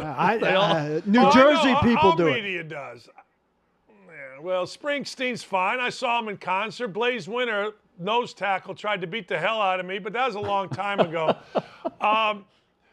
It is what it is how I look at it. Is it good for college football across the board? Probably not. I mean, you know, I guess you got to tell USC and USC or USC and UCLA that it's good for them. I don't know, but what is it good for Oregon State, Washington State, Arizona State right now? No, and it's not going to stop, right? I mean, is it good for those teams in the Big 12 that lost Oklahoma and Texas? No. Is it good for the fans? Actually, in my world, it kind of is. There's nothing duller in college football, and I love college football. I get my day done so that I can watch the 3:30 Big Ten game. I don't watch the noon Big Ten game. The noon Big Ten game of Minnesota taking on the Iowa Hawkeyes is awful. It is the cure for insomnia. If you stay out all night and, you know, you got to get up in the morning, you sleep through the noon Big Ten game. Game day throws it to Pam Ward or somebody. Big game Beth Mullins. It's always Big game Beth on that call of that game. Yeah, Big game Beth. No question about it. And you sit there and you go, it's horrible. Now, for me, if that game changes and it's USC playing somebody, for me personally, it's a little different. So for the fan, I guess, for the money for schools, I guess. But I'll tell you what's interesting. What's going to happen to Kansas, a basketball power that has no football cachet? What's going to happen to Connecticut, a team that couldn't get into any league, had to go to the AAC because they have no football cachet? It's good for fans. It's good for the schools that are going to make the money. But is it good for the sport? I'm with you. I don't necessarily buy this is great for the sport. Dan Dakich with us on OutKick 360. What does Notre Dame do, if anything, Dan? I'm a believer, and I don't know how you guys feel, but I'm a believer that Notre Dame, while still important, its relevance has slipped a little. That's my view. Like, I look at, okay, the SEC. The SEC's just fine, right? I mean, the SEC, you tell me. I mean, I'll watch the SEC. I'll watch the Big Ten. You know, a few years ago, nobody ever in the Big Ten, actually a few months ago, ever thought that USC or UCLA would come in. They all thought, man, if we can get Notre Dame. I think Notre Dame still, big relevance, big TV contract, all that stuff, but not as much. And I don't know what's going to happen to the ACC. Is the ACC, I know the Big Ten wants North Carolina bad. That I do know. I wouldn't be surprised if Florida State didn't end up in the SEC. You can see some natural things happening here. Notre Dame, maybe they saved the ACC. I don't know. But when I look at the two powers right now, the Big Ten and the SEC, I don't see where Notre Dame is that important. Yes, they have a seat at the table. Does that mean they won't go away from being an independent? Not sure. But what happens when contracts run out? The Big Ten right now is renegotiating. I almost look at it like this. I look at it like there's two groups here. The Fox group against the ESPN Disney group. And where does Notre Dame fit in that? I don't know. But I don't think they have as much relevance and as much cachet right now as they did before this merger of UCLA and USC. I just don't. I think both of those leagues will be fine without them. Oh, but with them, they're going to make even more money. That's the one program to add right now that's available. I say available in quotes because everyone seems to have a price that they're willing to jump ship for right now. And Notre Dame's at the top of the list. No question. I agree with that, and everybody has their price. Hell, we saw it in golf, right? I mean, Bryson DeChambeau came out today and said, 150, that don't cut what I'm making. Everybody's got their price. There's no question. Hey, look, we all got our price. Everybody's got a price. I'm not saying they're not the plum. I'm not. I'm just saying that when I look at this and the way this is going, let me put it a better way. Seems like leagues are moving on with or without Notre Dame. Let's put it that way. And there are discussion points being made for the Big Ten that with a new agreement and how they're going to go to potentially a streaming platform as well as the other networks, they could have member institutions earning as much as $100 million a season before this is all said and done. That's where we're headed, and that's the type of money that they can now hand out to all of the teams that want to join their conference. No, that could be enough for Notre Dame. Meanwhile, the ACC's got to come up with a way to reach that type of money and tell Clemson, hey, sorry, you guys have earned it, but we need Notre Dame to join so we can be saved. Yeah, I think, and if Clemson's smart, they got to say that'd be great, right? I mean, you got to, look, I blame the Big Ten Network on all this. I do. I was telling Dave Repson, who's the face of the Big Ten Network, I blame you guys. When the Big Ten Network came in existence, 2007, 2008, all of a sudden, man, now it's at 43 million, I believe it is, that go to each school. Think about that. And the Pac-12 tried to replicate it with the Pac-12 network. They could never get their distribution, right? The ACC has it, but it's in conjunction with ESPN. The SEC, the same thing. People see the Big Ten network and the money that is coming out of that and will continue to come out of that. That's why, I live right here in the middle of Big Ten country, and everybody says, well, it's wrong that the Big Ten has Rutgers and Maryland and now USC and UCLA. And I'm like, really? What's wrong with it? This is about eyeballs. Rutgers gives you an East Coast, gives you New Jersey, gives you New York. Whether people are watching or not, it gives you those number of eyeballs. Obviously, you got the second biggest out west, and you got the two biggest names from the second biggest television market. So, look, if you're looking to help your league, you got to include, particularly if you're the ACC, you got to include Notre Dame. You've got to do, I think, everything you can to put Notre Dame in the ACC. Big Ten, sure, you would love them. SEC, absolutely, you would love them. But you're doing pretty daggone well without them. I do think it is fascinating. Normal people that aren't, are just fans don't understand, like, well, what about Connecticut basketball? What about Connecticut women's basketball? Baylor just built a new place in football. That's what really matters, not Scott Drew's success on the basketball court. We all know this is football run. If you're Clemson, how long are you going to be able to sustain that? You better get some more money in there, and Notre Dame's the one. So almost every day we close out the show, and Paul will say, don't forget about Brittney Griner. I'm seeing a lot of celebrities around women's sports and even Brittney Griner's wife going on CBS this morning claiming that the White House has forgotten about Brittney Griner in all of this. I guess the question is, Dan, what is going on that Brittney Griner is still stuck in Russia at this point? I've talked a lot about this, and at first, I was like a lot of people and said, how stupid are you, right? I mean, you're allegedly bringing in something that's illegal in an airport of people that don't like us. It was right around the time that Biden went and gave, $14 billion to Ukraine, which is obviously an enemy. I think we have a weak president. I think we have a weak administration. I think that one of the things, whether you like Donald Trump or not, he was crazy enough that at least he put a little fear in you. Like, what the hell is this guy going to do if we don't? Look, times are different. I go back to Trump getting the UCLA basketball players out in China. Shoplifting is different from drugs. Hell, when I was a kid, my parents made me watch Midnight Express. And if you've ever seen that movie, it will absolutely make you not ever think about doing anything illegal in any foreign country. But I hope the White House jumps on this. I like the fact that people are now talking about it. 5 months later, for crying out loud, it seems ridiculous for that offense. But I will say this. I had a defense attorney tell me, only 1%, think about this, only 1% of trials, defense trials, criminal trials in Russia end up in an acquittal. 1%. And unlike the United States, when you get acquitted in Russia, the government has the opportunity to, what's the right word?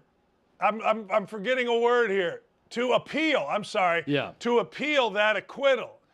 1%. So, hey, I'm telling you right now, Brittney Griner is in real trouble, and getting her out, I think, is a lot on the government, right or wrong, whether you agree with it or don't, because the natural law of Russia says she ain't winning, at least 99% of the time, winning if this goes to trial, which had already started. One interesting thing that came out of the interview with Brittney Griner's wife on CBS this morning was she came out and said, I was told by the White House to be quiet about this because the more I speak, the higher the price gets in terms of an exchange to get Brittney Griner back. And she said, I'm just fed up because they won't return a call, a letter, an email, and nothing's happening. So now I'm being advised to get louder.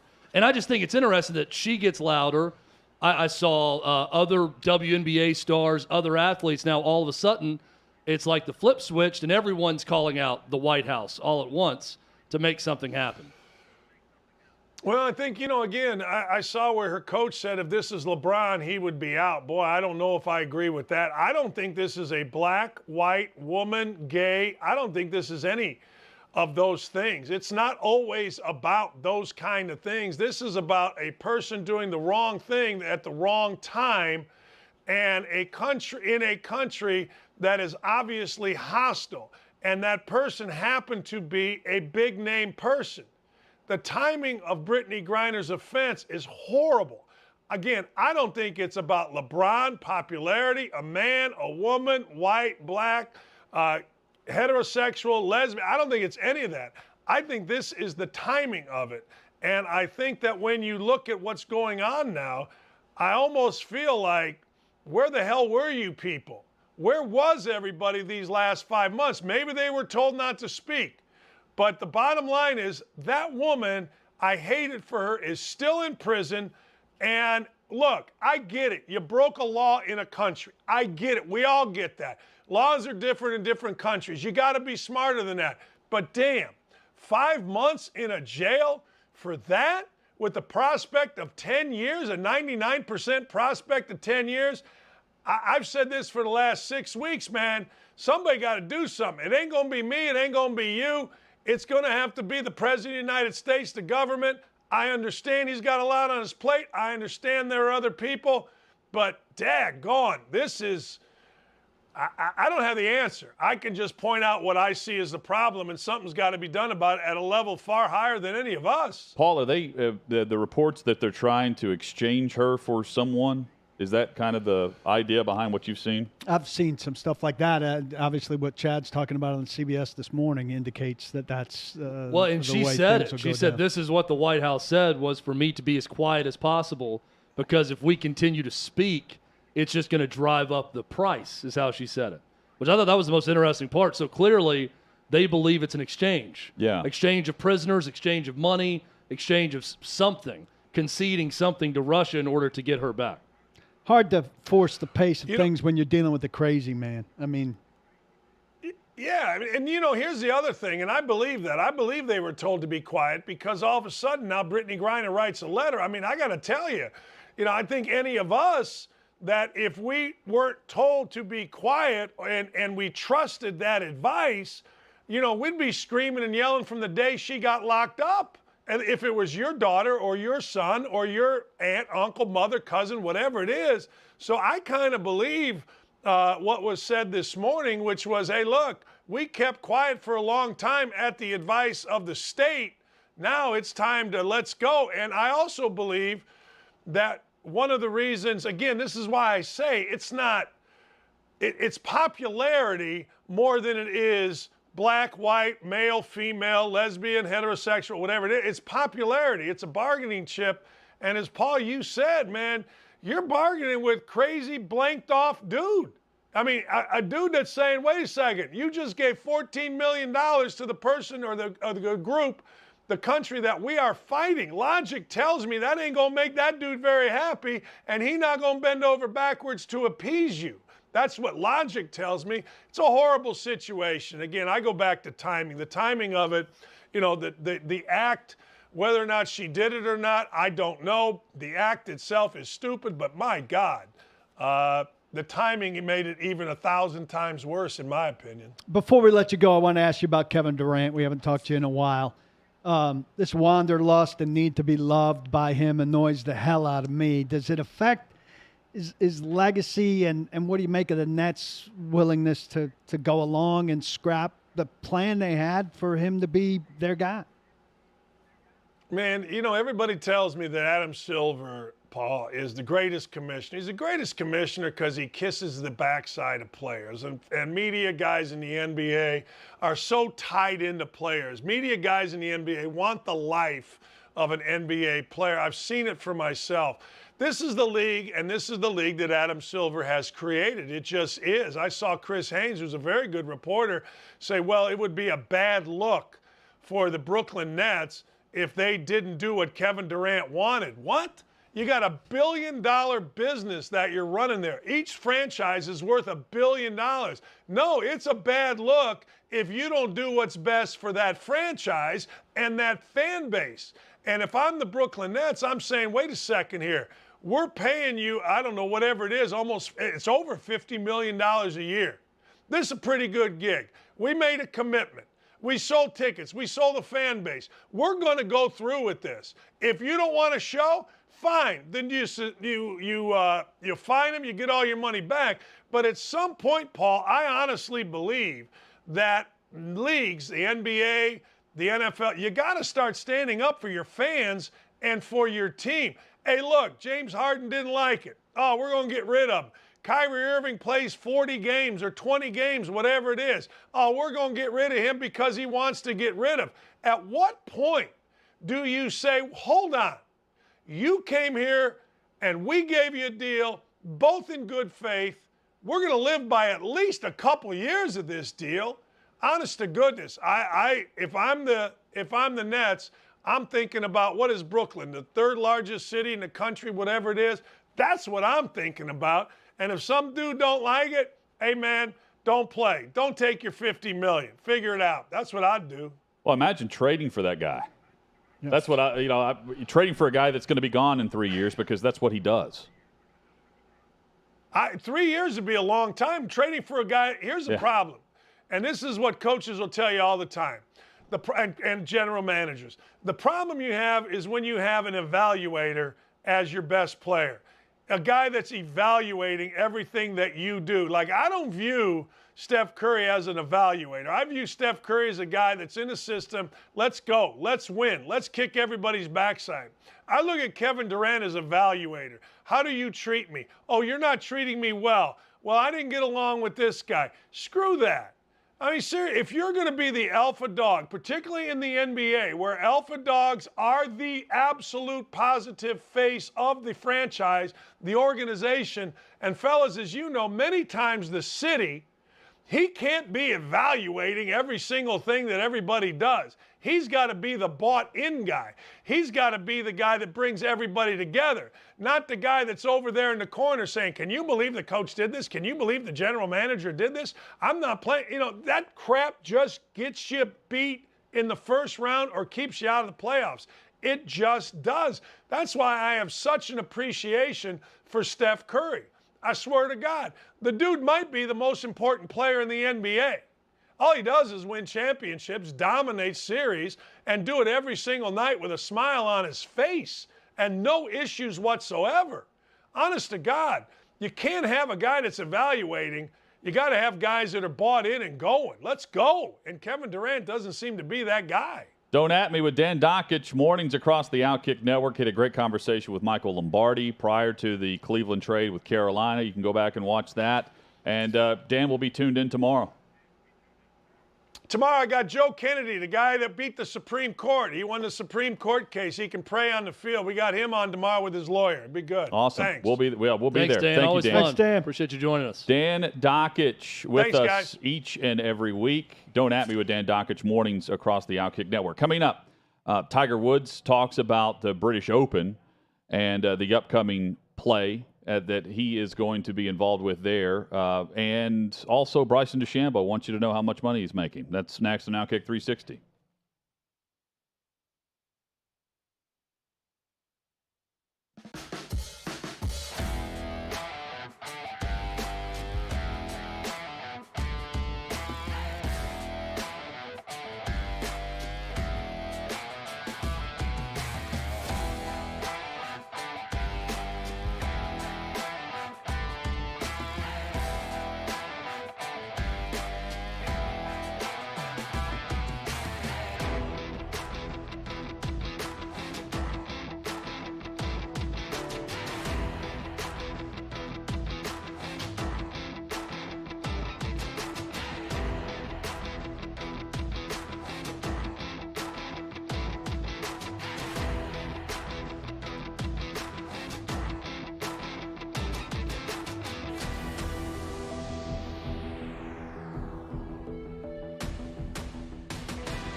There were reports out that DeChambeau was getting over $100 million to join the LIV Tour. OutKick 360 rolls on. Well, he wants everyone to know that what was reported is a little less than what it actually is, which I don't find surprising given the figures that we've seen thrown out there. Well, and given it's also a weird flex at the same time. Given his personality, it doesn't surprise me. And the number's $125 million because Dustin Johnson's $150, Phil Mickelson's $200, DeChambeau was $125, and DeChambeau was asked about it at a recent press conference and said some of the numbers reported it's actually a little bit more than that. So 130, 135, 127, but it's more than that 125 number. Is that? I guess that's just paid in a lump sum. Have we seen how that's paid out? We have not seen anything Deshaun about Watson that. gets the $47 million signing bonus, right? But that's paid out $15 million at a time, and the first payment will be July 31st for him. I got a lot of questions about if it's over a time schedule. Well, I don't have any question about where the finances are coming from Saudi Arabia. I got a lot of questions about how they finance it in terms of, do you just hand over a W-9? I mean, how does that work? Do you just look up one day and your checking account has $150 million more in it? Or is it a 5-year contract? Is it, paid out? I have no idea. That has not been discussed by everyone taking the money to go play in this league. I would like to hear that very much. How are you taxed internationally? Yep. Yeah, the tax part of it. I mean, I have no idea how all that works. Hopefully that will come. Do they set all them up, Swiss bank account and just put it in there? Like they have their own way of financing it? Do they run it through the Cayman Islands? I mean, I have no idea how this goes down. It's so public now that Oh, by the way, speaking of public, the author Shipnuck, he's announced that his next book is going to be the inner workings of the LIV Tour and the PGA battle back and forth. Oh, we'll find out. He just released the Phil Mickelson biography, and he will have the inner workings and details of the LIV Tour and PGA Tour. That'll be the background of the emphasis on the book. I'm curious how he's getting his access to the LIV Tour, considering he was kicked out of the one press conference he attended by Phil Mickelson's people. Kicked out of Mickelson's press conference, not the only press conference he attended. And other players to talk to him, I would imagine. Coming up, we've got headlines of the day, including Kennedy Chandler and the record contract that he has signed for a second-round pick in Memphis. Seahawks and Trailblazers, not for sale yet, but eventually will be, and more. That's next.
Baker Mayfield is a Carolina Panthers quarterback.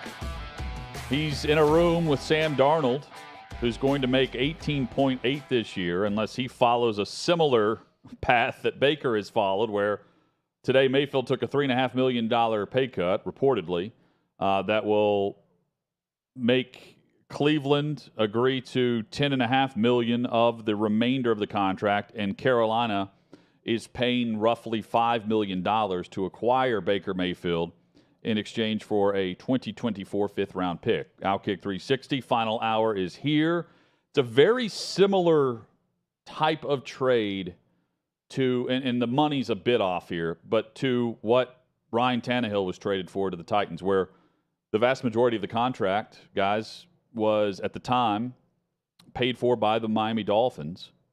The Titans picked up the rest of the deal in exchange for a late-round pick, and I think it was a fourth-round pick, maybe at the fifth. time. Yeah, fourth or fifth, day 3 pick, and we know what happened there. The key with Tannehill, though, is he sat on the bench as the backup and was okay being the backup for about 6 weeks.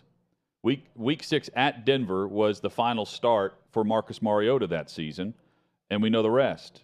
They came back that week after a awful performance on the road against the Broncos, and they end up turning things over to the backup. The question I would have is, do we foresee Baker immediately taking over the starting role? And if so, does that help his chances or hurt his chances of getting a long-term contract? Because he's picking up the offense about a month and a half before the season kicks off. I think it'll be fine in terms of learning the offense. I mean, there'll be nuances and other stuff that'll take some time. But if you have a full camp and you get the playbook in your hands weeks before camp, it'll be intensive. But he'll be fine in terms of learning it. I have no doubt he starts on opening day, based on what we've seen Sam Darnold do. We haven't heard from the Panthers yet on how they're going to spin it. So did they say it's a competition? Did they say he's our guy? They have to say that, but I don't know if they say Baker's the starter. Because if you do plan on trading Darnold, I wouldn't say he's the backup. And well, people have watched the film. I mean, I think they'll well, they've also watched how Carolina went through the offseason. I mean, they didn't draft a quarterback early. They could have had Pickett, chose not to draft him. They had the 7th or 8th pick in the draft. Did not go quarterback, and waited until late day 2 to go with Corral. So I was surprised by the way the Panthers treated the position, quite frankly. I'm surprised by the way the Panthers treated, but ultimately they did what they should have done, and they got a good price for Baker Mayfield that improves their quarterback room and improves that position. And I think he's absolutely going to be the starter. And I also think that they absolutely will have the illusion of a battle in camp. I think it's not going to be, you're the starter day 1, but deep down they're going to know Baker Mayfield will be the starter, but they're going to play it like it's a straight-up competition between Darnold and Baker Mayfield for that starting spot. Surprised me that Seattle wasn't interested in Baker Mayfield. They appear to be a team that's okay bottoming out this year and getting a high draft pick and not taking a half measure at quarterback, and I think they see Baker Mayfield as a half measure at quarterback. They want to go all in on a rookie with one of the top picks in the draft because that team is not going to be any good this year. So it took longer than I thought. There was far less interest across the league than I expected for Baker Mayfield, but ultimately he lands in a good spot, and I think Carolina gets him in a good spot to come in and be the starter for that team. I think we're making it seem like it's much easier than what it is. He will play a preseason game for Carolina in 5 weeks. 5 weeks is whenever they will play in Washington for a preseason performance. But you may do nothing in a preseason game. I don't know. I don't remember. If it's a quarterback battle, he's going to play quite a bit. Yeah, I'm not worried about it. I think Baker Mayfield will be ready to go on opening day for them, and that's what things are keyed around. A lot of teams treat the preseason games as nothing now. Even with the competition, they hide stuff and play vanilla. So we'll see how they sell it. But I'm confident he'll be the guy on opening day. I think Darnold's a dud and done. Well, I'm just comparing, Paul, how the Titans treated Tannehill. Tannehill played a lot that preseason because they wanted him to get reps with players that he had not played with in an offense he had not called in a huddle. I mean, the preseason games will be crucial for Baker Mayfield if he's the starter September 11th. He's got to play in the preseason. But Mariota was much more solidly the starter coming into that situation than Darnold is now. Wouldn't you agree? Yeah, I mean, I think it would be a great situation for Baker Mayfield if it worked out just the same way it did for Ryan Tannehill. But, yeah, I agree that Marcus Mariota was on much more solid footing as the starter. That was not a competition to start that season. Well, it became a competition because Marcus Mariota bottomed out, and then Ryan Tannehill made the most of that opportunity. But I don't think Sam Darnold is in the same position Mariota was with the Titans. Well, I think Mariota could see the writing on the wall. If things went badly, we've got somebody. Well, this Sam Darnold, by the way, Matt Corral's been taking the third-string reps all offseason, not the second. So, I mean, he's not looking over his shoulder at P.J. Walker. And now he's 5 weeks away from the first preseason game where he's either going to be traded or he'll be, I think, going into that week, he would be treated. I mean, you're not going to – I wouldn't want Sam Darnold to take the preseason reps because if he's hurt, then you're guaranteed the salary in a preseason performance where you're not getting anything in exchange for him if you can trade him, if another team gets an injury and you can trade him. So you'd be treating him delicately throughout camp thinking that way. Right. But, if it's a – man, either way, it's an interesting discussion because you've got Matt Rule, who I think is a dead man walking. I do too. And he's either got to rush Mayfield and get him ready with a new offensive coordinator because McAdoo didn't finish the season last year, even after they fired their OC. And you've got Matt Rule, who's got to win to keep his gig. And it has not been pretty, despite what he's getting paid to be the head coach in Carolina. So it's well, I mean, I wouldn't rush Mayfield is what I'm saying. Let's throw out the question. You got to win if you're Matt Rule. You're playing for your job. You're coaching for your job. This short amount of a time, who gives you the best chance to win early in the season? Baker Mayfield or Sam Darnold? I'll be the first to raise my hand and say Baker Mayfield. I'm with you. Even in short prep, gives you a better chance. But the best case scenario... That's not to say that it'd be crazy to hear someone say Sam Darnold, knowing the offense early on, could help you more. I think it's a little bit crazy, but I would understand that argument. Sam Darnold sucked last year, given multiple opportunities to take it back. I have no hesitation saying Mayfield. But the best scenario for Rule is that Corral comes on during the course of the year and is very strong late in the season, because then Rule could sell to Tepper. We've got our guy going forward, and this guy. I don't think that's a likely scenario at all. Yeah, I think if he had his quarterback of the future, he'd be set, and he could cast himself as the coach of the future because he has the quarterback of the future. I don't think it's if we're going to play that card, I think they're better served allowing Mayfield to be the savior and not Matt Corral. Matt Corral's not the future based on how they've treated him this offseason. No, but it's early still. But he's under contract long-term. Early and still. cheap, and that's the ideal thing. This is the equivalent. I mean, the separation between where the Titans drafted their rookie and where the Panthers drafted theirs is not that far.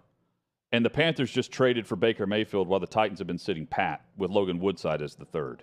So, I mean, the view of Matt Corral.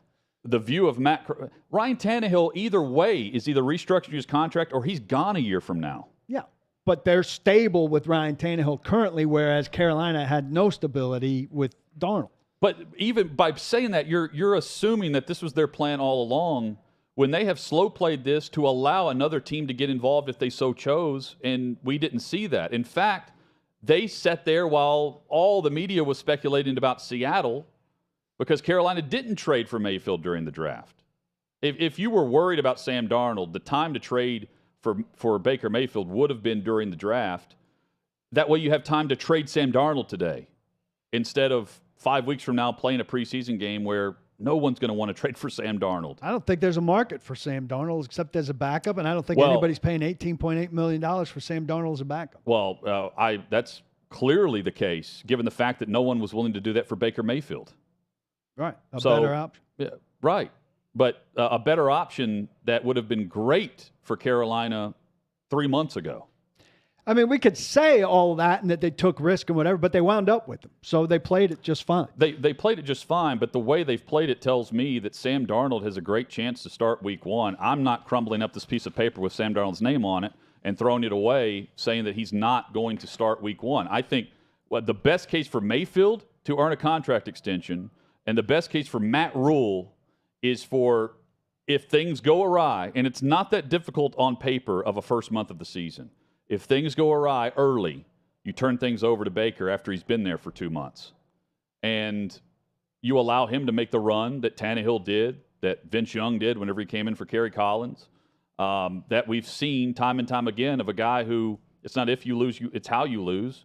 And if you get you back to 500 at the end of the year, you can ride the momentum of Baker Mayfield long term. It's interesting, but if I'm David Tepper and that were the case and that plays out that way, my immediate question is, why did Baker Mayfield not start at the start of the season? And if the response is because he needed 3 or 4 more weeks to get ready with the offense, I'm not buying it, and Matt Rule's a dead man either way. Well, no, you respond and say because ownership wouldn't pay the full salary whenever we tried to trade for him in the draft.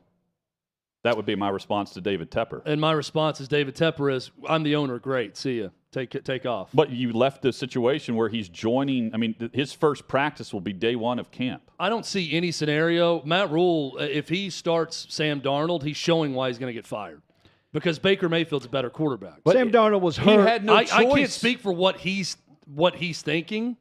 But he's got a choice now on who to start because he's got Baker Mayfield and Sam Darnold. But they didn't set him up to succeed by starting Baker Mayfield in week 1 by trading for him now. That's my point. If you want Matt Rule to have a true choice and get your quarterback ready to go, which, by the way, that's what he was drafted, or not drafted, that's what he was signed to do as the coach at Baylor. He was brought in to be an offensive guy. And now they've said, hey, here's Baker, 5 weeks until game number 1 in the preseason. Get him ready. And, oh, by the way, here's Matt Corral, they're not going to cut him. And you've got Darnold, who's going to make 18.8, and we're not going to just cut him and lose that money. And they're telling us that because they wouldn't just trade and pay Baker Mayfield. So, it's not a salary cap situation. We can play this back when the time comes, but I would put good money right now on Baker Mayfield starting for the Panthers if they start him beating the Cleveland Browns quarterback by Jacoby Brissett in week 1 at home. Me too. Right now, Cleveland is a 1-point favorite. I'm about to load up on the money line on Carolina because you're going to get a highly motivated and finally healthy Baker Mayfield in that game. Now, he may stub his toe, 3 of the next 4 weeks after that. I think week 1, given the circumstances, given that they're playing the Cleveland Browns, I think Baker Mayfield's your best option. Sam Darnold was out for 5 games. I don't remember if that was an injury. I presume it was. He played the final 3 games last year, threw 2 picks, fumbled 3 times, threw for an average of 180 yards, got sacked over 4 times a game, and had a passer rating of 73.8. Well, let's be fair to Sam Darnold here. It's a bad team. Bad team. Offensive line sucked. Matt Rule was forced to make a move with Joe Brady. Got hurt. Christian McCaffrey's on injured reserve and had been injured. He came back from injury, got hurt within the first 2 quarters of coming back. It had 0 investment on offense through the draft. So, I mean, it's not like the final 3 games of the regular season are anything to judge Sam Darnold on. I would judge it more on what he did. What did he do in the first month out of the chute with a very overhyped Joe Brady calling plays and a healthy Christian McCaffrey? Well, first month of the season, he was good. We know that. Then the team fell apart. And now he has a healthy Christian McCaffrey. I don't know for how long. And he's making the most amount of money. And I think unless you're going to trade him, you're going to try to keep him around. He doesn't come around, but he doesn't have to play. Oh, but we know how this goes. Well, the best thing that can happen for the Panthers long term, to me, is Baker Mayfield starts week 1. He has a very good season. Christian McCaffrey stays healthy.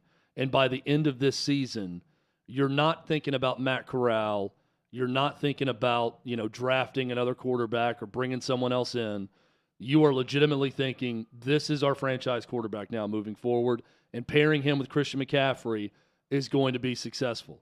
Now, I understand what you're saying, Hutton, that a good scenario for Matt Rule would be Sam Darnold gets off to a pretty good start again, and he knows the offense better. And then if things start to slide, you bring Baker Mayfield off the bench, and he takes off in the end of the season, and then you're done with Sam Darnold. And from a coaching standpoint, you get to sell the, hey, it was only an 8 or 9 game sample, but look what it was like with Baker Mayfield here. I still believe that Baker Mayfield gives them the best chance. There's no reason to treat Darnold like an incumbent who deserves to be displaced. I think he will be treated that way, though, at least publicly. I believe they're not going to anoint anyone to start. Maybe at the beginning of camp. I also am not stupid enough to think that there's something behind the scenes with all this. Consider the deal where they're paying $5 million and a draft pick that doesn't even come up next year, and that's not a deal that any other team would have offered Cleveland today. No one was rushing for a future franchise quarterback Baker Mayfield option throughout all of the quarterback movement that we saw and all the speculation of draft day trades, of what Cleveland was going to be willing to pay versus not, of, maybe they're going to make amends and he's going to come back and be the savior in Cleveland. No. They had parted ways well before and made up their mind well before they went and offered the guaranteed contract to Deshaun Watson. Where he is what was it called? They needed an adult in the room. And someone from the front office leaked that quote. Haslam saying it wasn't him, but it came from that upper management. Point being, unless it was Carolina, there's not another team that thought Baker Mayfield was worth paying $5 million to. Were there a lot of teams thinking that Ryan Tannehill was worth anything when the Titans got him? I mean, I bet we could point to plenty of examples of the rest of the league getting it wrong. That overlooks the months that we've been talking about Baker Mayfield compared to the days we talked about Ryan Tannehill. But I mean, they traded for Ryan Tannehill in March. But it's not Baker Mayfield's fault that he's a bigger, celebrity, and we've talked about it longer. No, but given the fact that he's the number 1 overall pick from 2018, and there's not another team. Who was Miami's quarterback at the time? Who did they trade for? Who did they have on that roster? Matt Moore was on the roster. Because the problem here is that the Browns make the move for Deshaun Watson, and then everyone knows that they have nothing. They've got no leverage with Baker Mayfield. They've got to get rid of him. So you can wait until the price is perfect. I'm not suggesting he's pristine or phenomenal. I'm suggesting he's better than Sam Darnold. There's a big difference between the two. And I'm willing to bet that the Panthers had better intel than media members around the league on the Seahawks interest. And they got him at a bargain basement price. They waited it out. I think they knew they were the only team in the running. I think there's a big detail that we're overlooking here. The NFL is not built on teams that are willing to just lose from the front office and the head coaching standpoint. That's the key here, especially Snyder in Seattle. Let's start there, who is genuinely praised for being one of the smartest dudes in the room. And they wouldn't make a deal for Baker Mayfield for a 5th-round pick in 2024 and paying $5 million of his salary. Well, I think we all agree we don't know what's going on in Seattle because they didn't go get anybody else at the time when other guys were also available. They didn't chase Matt Ryan. They didn't, whoever else. They didn't draft. They had a lot of other options. They didn't take any of them. It's not only Baker Mayfield that they turned their back on. Let's put the caveat out there also, pending a physical. Maybe the rest of the league's looking around and they've heard something about that. That's not all right with Baker Mayfield. That's a big piece of this that we assume he's going to come back and be healthy and fine. Maybe, look, these teams, these 32 teams have better intel than the media has and a lot of other people have. And maybe there's a lot of talking going on about his ability to recover from the shoulder issue. And that at his frame and his size, it's going to be a much bigger issue. That's the one thing. Honestly, I look at the Seattle situation, and that's the one thing I can think that they would be saying to themselves, we're not taking this chance, even if it's a minimal chance, at the price of Baker Mayfield right now for this trade on a guy we don't think is going to be healthy. Or again, I mean, I cannot believe that they think their current quarterback situation with Geno Smith and Drew Lock is better than a healthy Baker Mayfield of what we saw with Baker Mayfield. But healthy Baker Mayfield is the operative term here. Do they believe he's not going to be as healthy ever again? Maybe that's part of the league being afraid of Baker Mayfield? I don't know.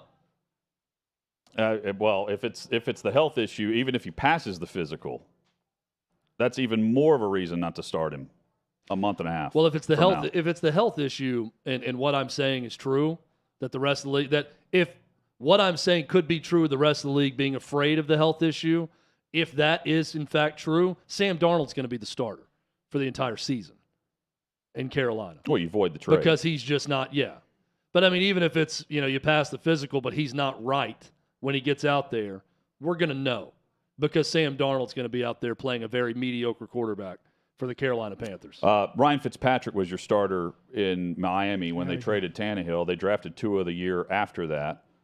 My point over there overall is it's not the celebrity status of Baker Mayfield compared to Ryan Tannehill. They traded Ryan Tannehill in March, and meanwhile, here's Baker Mayfield getting traded on July the 6th. There's a big window gap there that normally we don't see for a former number 1 overall pick at the position that we all agree is worth the investment. But it's rare that only one team gets involved on that type of investment if it's considered a bargain. You wrote very where the strongly, team's going to pay for that guy not to be there. You wrote very strongly about how irrelevant OTAs are, though. So are you that concerned with him having missed the offseason? It's not irrelevant for the incoming guys. I would say it's irrelevant for the media to be there to take attendance on a daily basis. It's irrelevant to judge anything we see from these players at OTAs. I don't think it's irrelevant for a player to be around a playbook where the CBA actually grants him access to be coached. That part of it is not irrelevant. The reporting of the OTAs are completely irrelevant when it comes to the on-field progress of a player. Well, I get what you're saying, but reporting on Baker Mayfield's progress during that. And I clearly stated in my column that if you have a new play caller with a new quarterback, what we see is not irrelevant, but it's tough to judge one way or the other based on the result of that 3-day window of mandatory minicamp. Well, we'll have to see this play out. I think Baker Mayfield will be just fine with the time he's got. It's not ideal, but it'll be just fine. And I think he's the starter. I think Darnold is a wash now. Coming up, Kennedy Chandler signs the richest second-round contract in NBA history. We'll tell you what that means for Kennedy Chandler, the Grizzlies, and what message it sends for those that wanted him to stay back and get paid in college. And we mentioned the LIV Tour and the PGA Tour and those who have jumped. We mentioned DeChambeau's money. Taylor Gooch also with a stupid statement about competition for the LIV Tour and a recent victory that he had. That's next on OutKick 360.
OutKick 360 rolls on across the OutKick network.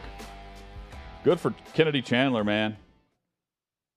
Getting the largest second-round contract we've seen from a rookie in the league.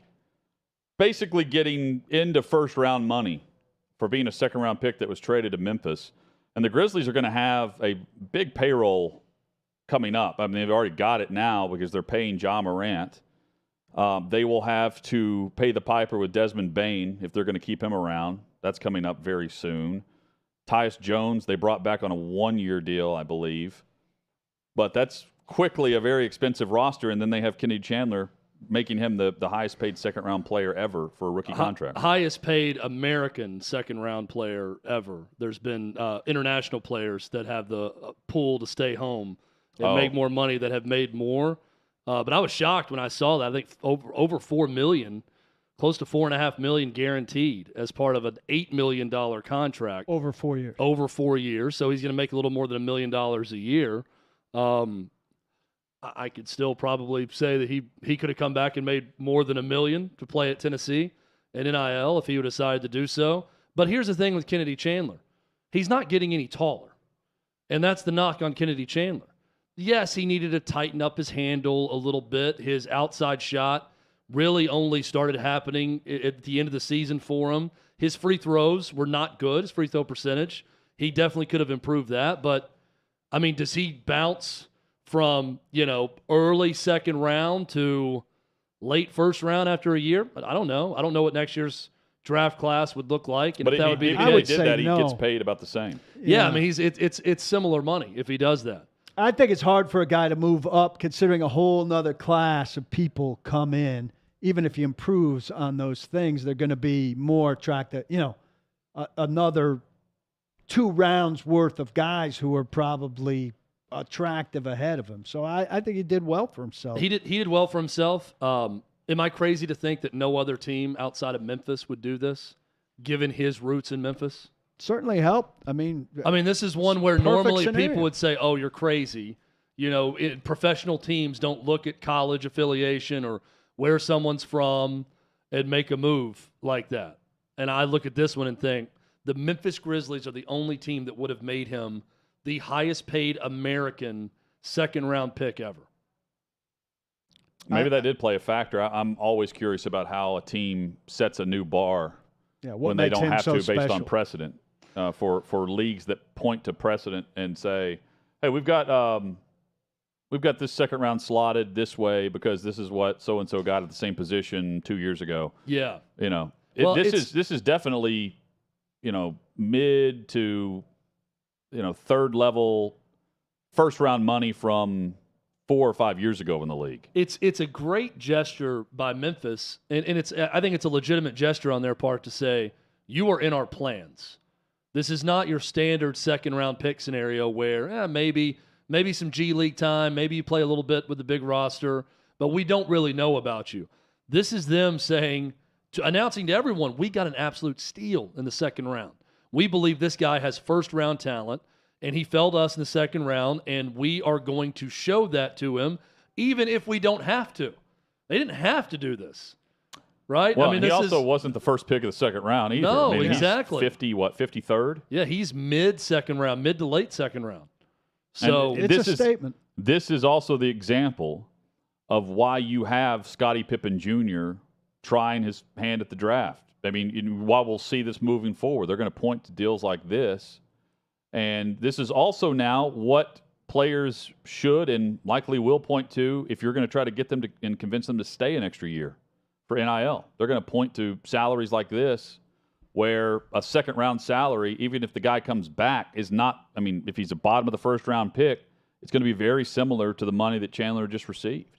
So that's the money you're going to have to meet. I could point to, depending on what argument you want to make on what side of it, I could also point to the fact that Scottie Pippen wasn't drafted. Right, but if he is drafted, it's going to be mid to late second round, just like Kennedy Chandler. Yeah, but he wasn't. So my argument, if I'm Vanderbilt or a collective, is you should have come back here and we'd have paid you $1 million to start for Vanderbilt. Or if you're Gonzaga, or if you're somewhere he could have transferred. But that's going to be the constant point is, I'm not debate. getting any taller, and if I come back, I'm going to help myself how much. If in fact I am a mid-second round pick, that many people thought Scottie Pippen Jr. would be a mid-second round pick. Hutton, you're saying that these guys are now going to point to Kennedy Chandler and say, this is why I'm going to the draft. I'm telling you there are other smart, rational people that could point to Scottie Pippen Jr. and say, this is why I'm coming back and making $1.5 million. I wouldn't point to the highest paid American in history of the second round as my example as a 5'11" guy as to why I'm going to go to the draft, because it's going to be just like that. He's one guy. He's one guy making that much money in the second round. Well, I could point to I could point to 100 Scottie Pippen Juniors that didn't get drafted. Point being, I'm either going or the college I'm transferring to, because Vanderbilt's not paying this. The college I'm transferring to is paying me this. And that's exactly the my number point. now. That's what I'm saying. You're going to point to a mid-second round pick and say, meet this criteria. Otherwise, I'll go to the G League. I'll go and be, the undrafted player and play a year, get paid, and move my way up because the team I'm currently playing for doesn't invest in name, image, likeness. But pay me a fourth of that. It's a 4-year deal, right? Well, so they can just go somewhere that will pay them also. I mean, you're right. If Vandy's not going to pay it, will North Carolina pay it?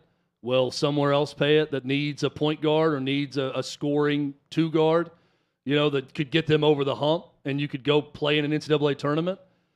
Then, yeah, I mean, you can use that leverage to go get paid somewhere else. I think there's a number of cautionary tales with this, and my hope is that as a bigger college basketball fan than NBA fan, that there's going to be more people looking at Scottie Pippen and less people pointing to Kennedy Chandler, because Kennedy Chandler is the exception and not the rule for a second-round pick with the hometown deal he got in Memphis.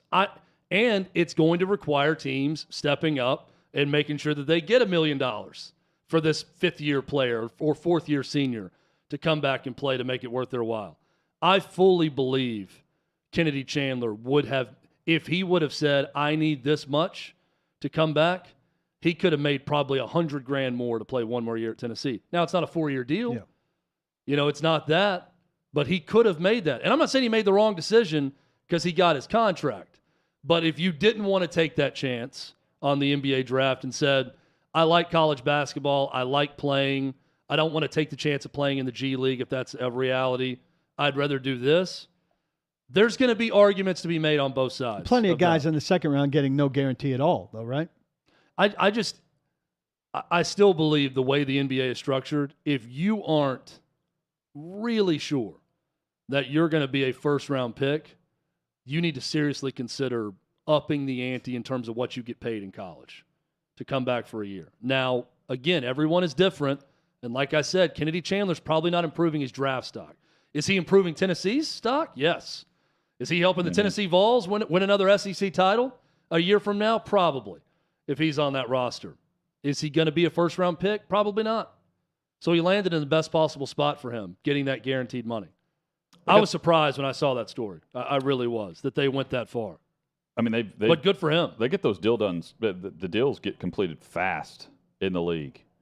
And a lot of the second-round picks are signing the same type of contract that you get if you're undrafted. You sign these two-way contracts without the fully guaranteed money that Chandler's going to get over the course of the next 4 years. It's upwards. The most it can be is a little over $7 million, I believe, right? And then almost $5 million is fully guaranteed. Yeah, and then if he plays well, within 3 years, he's getting an extension. It feels like it's a lot less dramatic with draft picks in the NBA. I think it's a lot less dramatic everywhere, but once you get to that max contract range, the NBA majors in drama when it comes to those guys and where they're going to end up. So what did Taylor Gooch have to say about the great competition of the LIV Tour? Yeah, Taylor Gooch, who he did get paid quite a bit this past weekend. Yeah, so Taylor Gooch made $1.425 million between finishing 7th and his team finishing 1st. This is at Pumpkin Ridge in Portland, Oregon, at a LIV event. So he was really into the team element, which prompted him to say this: I haven't played at a Ryder Cup or a President's Cup, but I can't imagine there's a whole hell lot of a difference. This was as cool as it gets.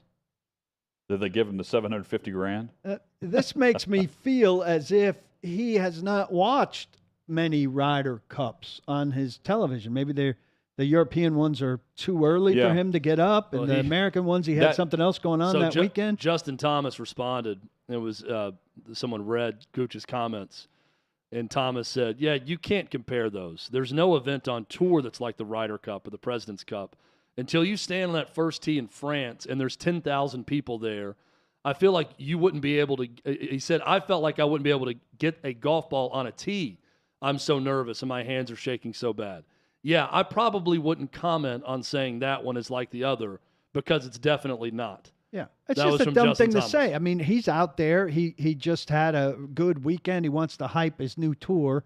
But you go overboard, and what you end up in is being, told how dumb you look by people like us and by colleagues. Yeah, I would stick to the script of. Boy, that was fun. Yeah, I made $750,000 extra because this team event that we have while we're also competing head to head. There's a great video of Patrick Reed, Captain America for his play in international competition at the LIV event. Yeah. And he's standing next to Gooch when he makes those comments, and his face is like, tell me more, really? It's similar, huh? Interesting. Other comments. Tell he's like, he's really saying that, huh? Other comments by a golfer we care about came from Tiger Woods, who he played Monday and Tuesday at the J.P. McManus Pro-Am at Adair Manor Golf Club in Ireland. This is part of his prep. He did not play well. For the British Open. 7 over, I think. 77. I've been able to put in a lot more reps, which is great, he told Golf Week. I still prefer riding in a cart. I'm doing that here only because I don't need to push it right now. I've got a long week ahead of me and all of next week to do that. Save the legs. We can still train as hard as we do each and every day, but as far as duration on my feet, let's try and keep that to a minimum until we have to. And then when we have to, let's go. I don't find that particularly encouraging. No. I don't find any of this encouraging for wanting to see Tiger play at a high level again. And it's always going to be the issue, right? The legs and walking that many holes, and how much worse is it going to get over a weekend, even if he makes a cut? When do you fall off that cliff where physically you just can't do it anymore? And actually making it through 72 holes is always going to be the challenge. And it's clear he's nowhere near where he needs to be right now. But maybe a year from now, he gets back up to a level where he can make a run at another major and be in contention on a Sunday and physically be able to withstand it. But he's not there right now, clearly. I don't know if he will get back to that. He's playing. He basically, based on the story I was reading, I'll pull it up right now. He lost his calf. His right calf muscle is gone, and that's just observing a photo of him playing this past weekend. You can see his leg and how the injury has clearly affected him. There's a reason why there is a gait to him walking around the course. And I'm showing Paul and Chad what his calf and legs looks normal. like. Oh, I've wanted to see this. It's not like anything just, rehab-wise. I mean, they're not going to implant the calf muscle back in, is my guess. Yeah, it's as misshapen as I expected. Yeah, it's not great. And I think more or less, and he would hate to hear this, I view the comment thinking he wants to go to the British Open and play the Open at the 150th anniversary of the tournament at St. Andrews, and he doesn't want to miss that tournament. As much as he wants to be competitive, he also wants to be a part of the historic tournament itself. And I hate that because I'm going into it with very low expectations. And, prior anything competitive this year, I've just said, man, can he just make it to the weekend? And now I'm thinking, does he make the broadcast more than the average player that's in contention on a Friday? He's going to be all over the screen. But the point is, there got to a point where at the U.S. Open, or the PGA Championship, rather, they weren't showing him because his play was so bad.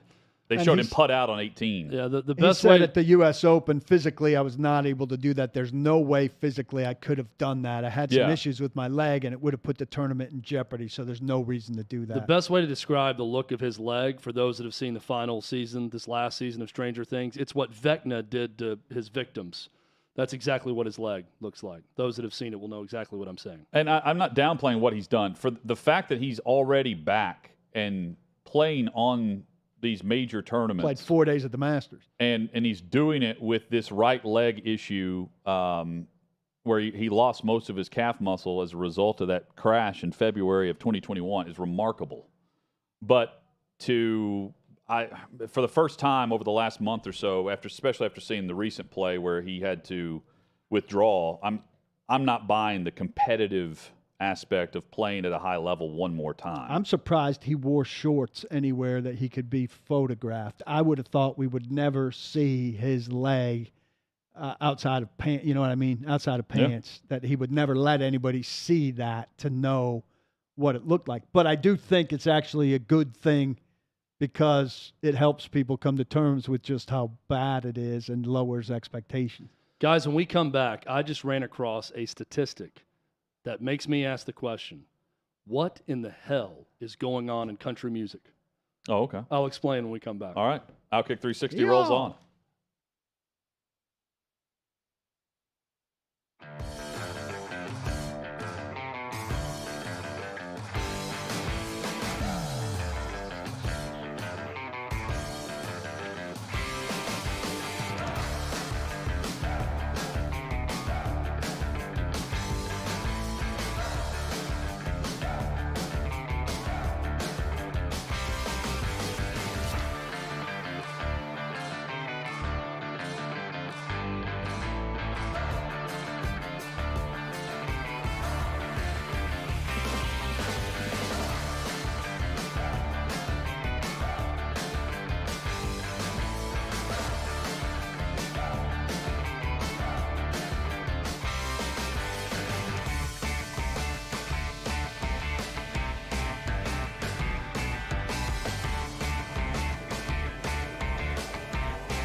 Andrew Brandt will join us tomorrow, as will Scooby Wright, linebacker for the Birmingham Stallions, your championship team from the USFL.